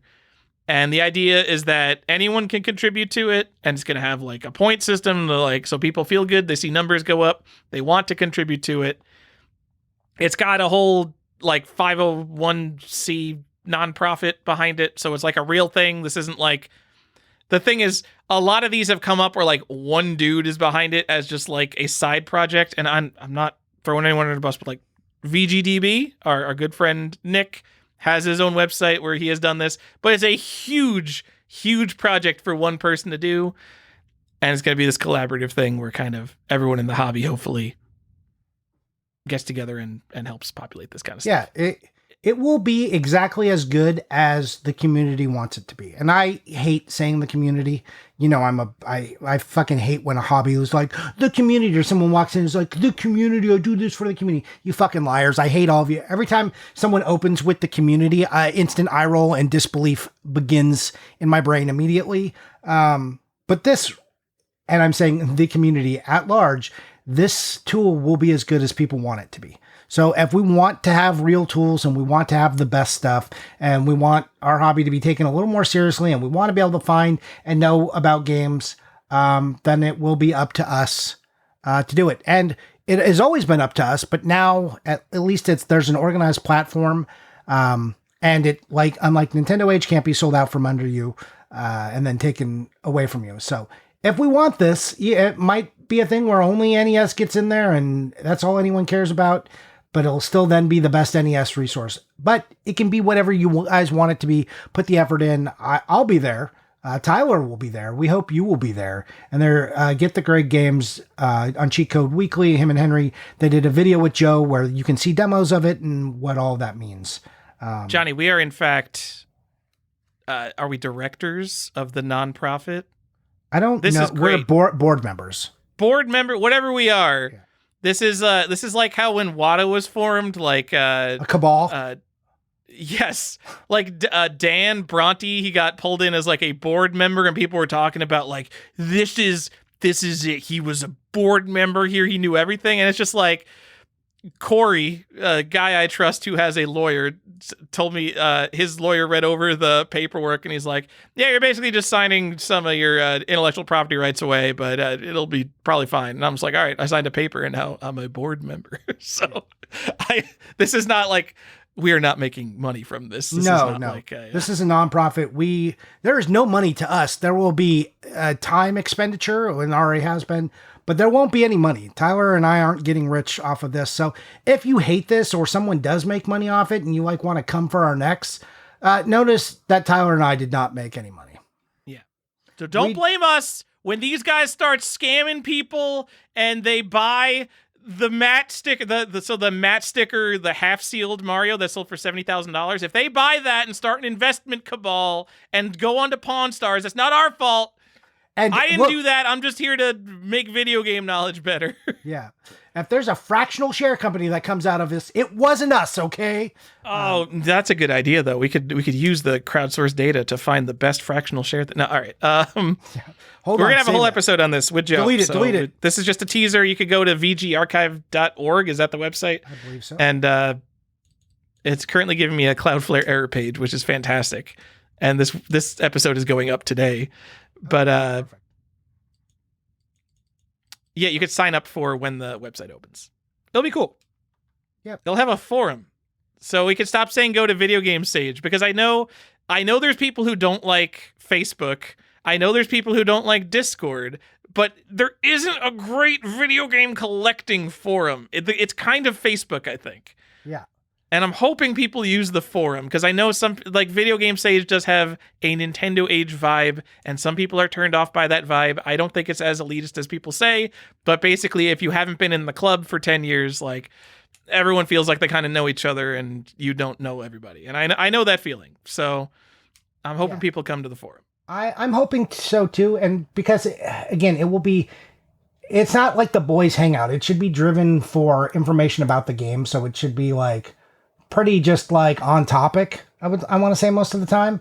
So I'm hoping that this works out. I want it to be the boys hangout too, because I hate Discord. We need to stop hanging out in Discord. No, you can hang out. Get off the Collector's Quest Discord. We're going to go to the VG Archive forums, guys. No, that's not the place for our. Look, half the shit that happens in our general thread is not for the video game archive. Again, I'm hoping that this works out. I wouldn't have put my name on it if I didn't think it could work out, and I've seen some demos and been a part of it. Tyler feels the same way, I'm sure. And we, like, all of our jokes aside, remember, a lot of that, the money thing and stuff, we aren't making money, but we don't think they're buying a Matt Mario or anything like that. That's us just clowning around. Look, sometimes we have a group of people who take everything we say seriously sometimes, and I have to remind people that we're deeply unfunny, but sometimes we make jokes. We're just bad at them. So please go to thevgarchive.org and sign up if you're interested. But do go watch the video from Cheat Code Weekly. I think that's the best place to watch a demo because we don't do video. That's true. Hate it. Anyways, do you want to talk about what you bought or played, or you over it? Bought straight nothing, Johnny. Oh, sick. I'm thinking about just I'm getting in a sell mood. I want to sell all my like real junk, and I'm thinking about selling every single Wii game. And I already have like a bunch of Xbox stuff in the chopping block, and I feel uniquely motivated. Do you want to buy all my Wii stuff? Sure, I'll give you $45. That's a good deal. $45 and the shipping. Well, it's going to cost me like $150 to ship. I'll pay the shipping. Yeah, let's do it. Did I play anything? No, I've been playing Yarg, playing that Rock Band. What did I play? Mosa Lena. It is a randomly generated platformer. You kind of get random abilities and a random level. And like the abilities are to move stuff around or create platforms or like jump in a certain way. And the interesting thing about it is that the level is not always beatable because it's completely random. Excellent. I think that's a very funny way to make a video game. And like the idea is like sometimes you need to like kind of like break stuff, like feel like you're breaking the mechanics of the game to actually beat the level. And I kind of like it. It's like $8 on Steam. Go check it.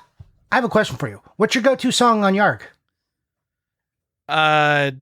Killing in the Name by Rage Against the Machine, Johnny. Okay. Angry Young Man. All right, Tyler, I played nothing. I did buy some stuff though. Yeah, so I've been doing this thing where I flirt with systems that like maybe one day I'll complete. And these were some save list items, and I decided to just like be like, all right, Game Boy Color, let's revisit you a little bit and see if there's anything. And I got a screaming deal, and with the help of OGCIB, the best set collector in the whole wide world, one of the best collectors in the world, helped me out, and he found me a Bomberman on the Game Boy Color. Do you know this Bomberman? Yeah, Bomberman Quest. So you just got that? I didn't know why you posted this. Yeah, on Discord. I just bought this. Yeah, Bomberman Quest is like a top Game Boy Color game, isn't it? Yeah, it is. Is it the top Game Boy Color game? No, Shantae. In terms of rarity, though. Probably still Shantae. I don't know. But yeah, I got it, and it was like $300 and something rather than its normal like $500 price, and it was in good condition and complete. So I don't know. I was like, all right. And then I was like, well, I got that one. Let me look at some other top games. And again, I kind of also, after the set collecting episode, wanted to do a little practice what I preach. So looked around the top, again, bought opportunistically around the top of the games that I still needed. So yeah, I got some Game Boy Color games. stuff that you've probably heard of, like Mr. Nuts, Puzzle Master. I got those stickers off too, so in case anyone wants to know. And Power Quest. So that one, Cool. The box is a little less than condition-wise I want, but I can get another box. It had everything else very nice inside of it, though, and had the warranty card. So that... Johnny, as an absolute Game Boy Color novice who knows nothing about Game Boy Color, I do know that if you look for Bomberman Quest on eBay, almost all the copies are going to be Japanese or PAL. You might find a few cartridges, but there's no complete in box copies currently on eBay. Oh, no, there is one. Box and manual only, but whatever, it counts for $700. In my mind, Bomberman Quest is the Game Boy Color game to have, but it might be Shantae, I guess. Yeah. But I bet there's going to be there's probably a complete in box Shantae on eBay, and there is half of a complete Bomberman Quest on eBay. Well, the serious Game Boy Color people are going to be like, actually, you don't know that. Well, look, there are no, like they're going to be like ISS Soccer and Singer Sower Challenge, or look, I understand. Look, I got my... you know what? Here, a set game that I've only seen once. At my local game store in Charlotte, someone traded in a complete Singer Isaac sewing machine with the game. Really? It was like $300 or $400. I should have bought it. Oh yeah, you should have.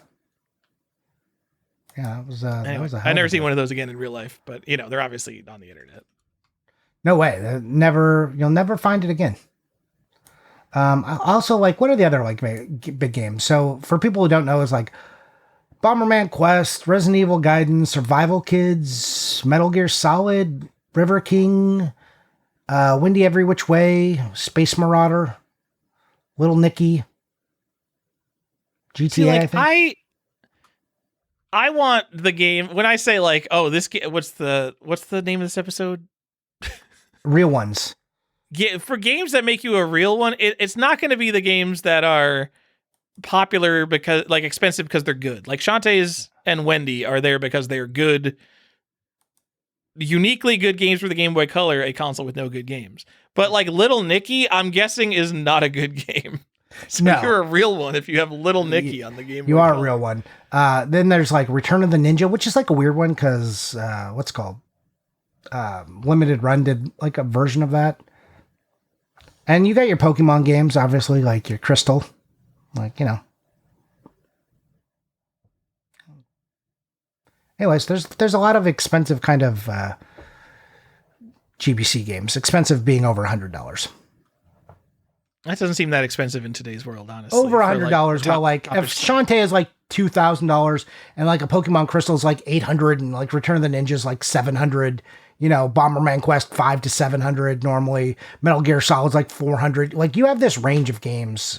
Like let's see, if I was going to say a range of games over $200 on the system, there's probably 25 of them out of like 400 games. So that's kind of a lot. Johnny, there's I'm looking up Space Marauder game I know nothing about. There's a junk complete in box one for $400, a bunch of cartridges over $200, and then a sealed one for $500. This is a situation where I would say buy the sealed one. It's graded even. Yeah. I don't know why you need a graded Space Marauder. Who was like, oh yeah, this is the graded market's going to love this. But there it is. Anyways, Johnny, is this episode over? What we got? What we got going on? That's it. Wait, we're done. All right. Tyler, we did the whole episode. You tell us if you are, in fact, a real one. All right, everybody. Thanks for listening. Bye.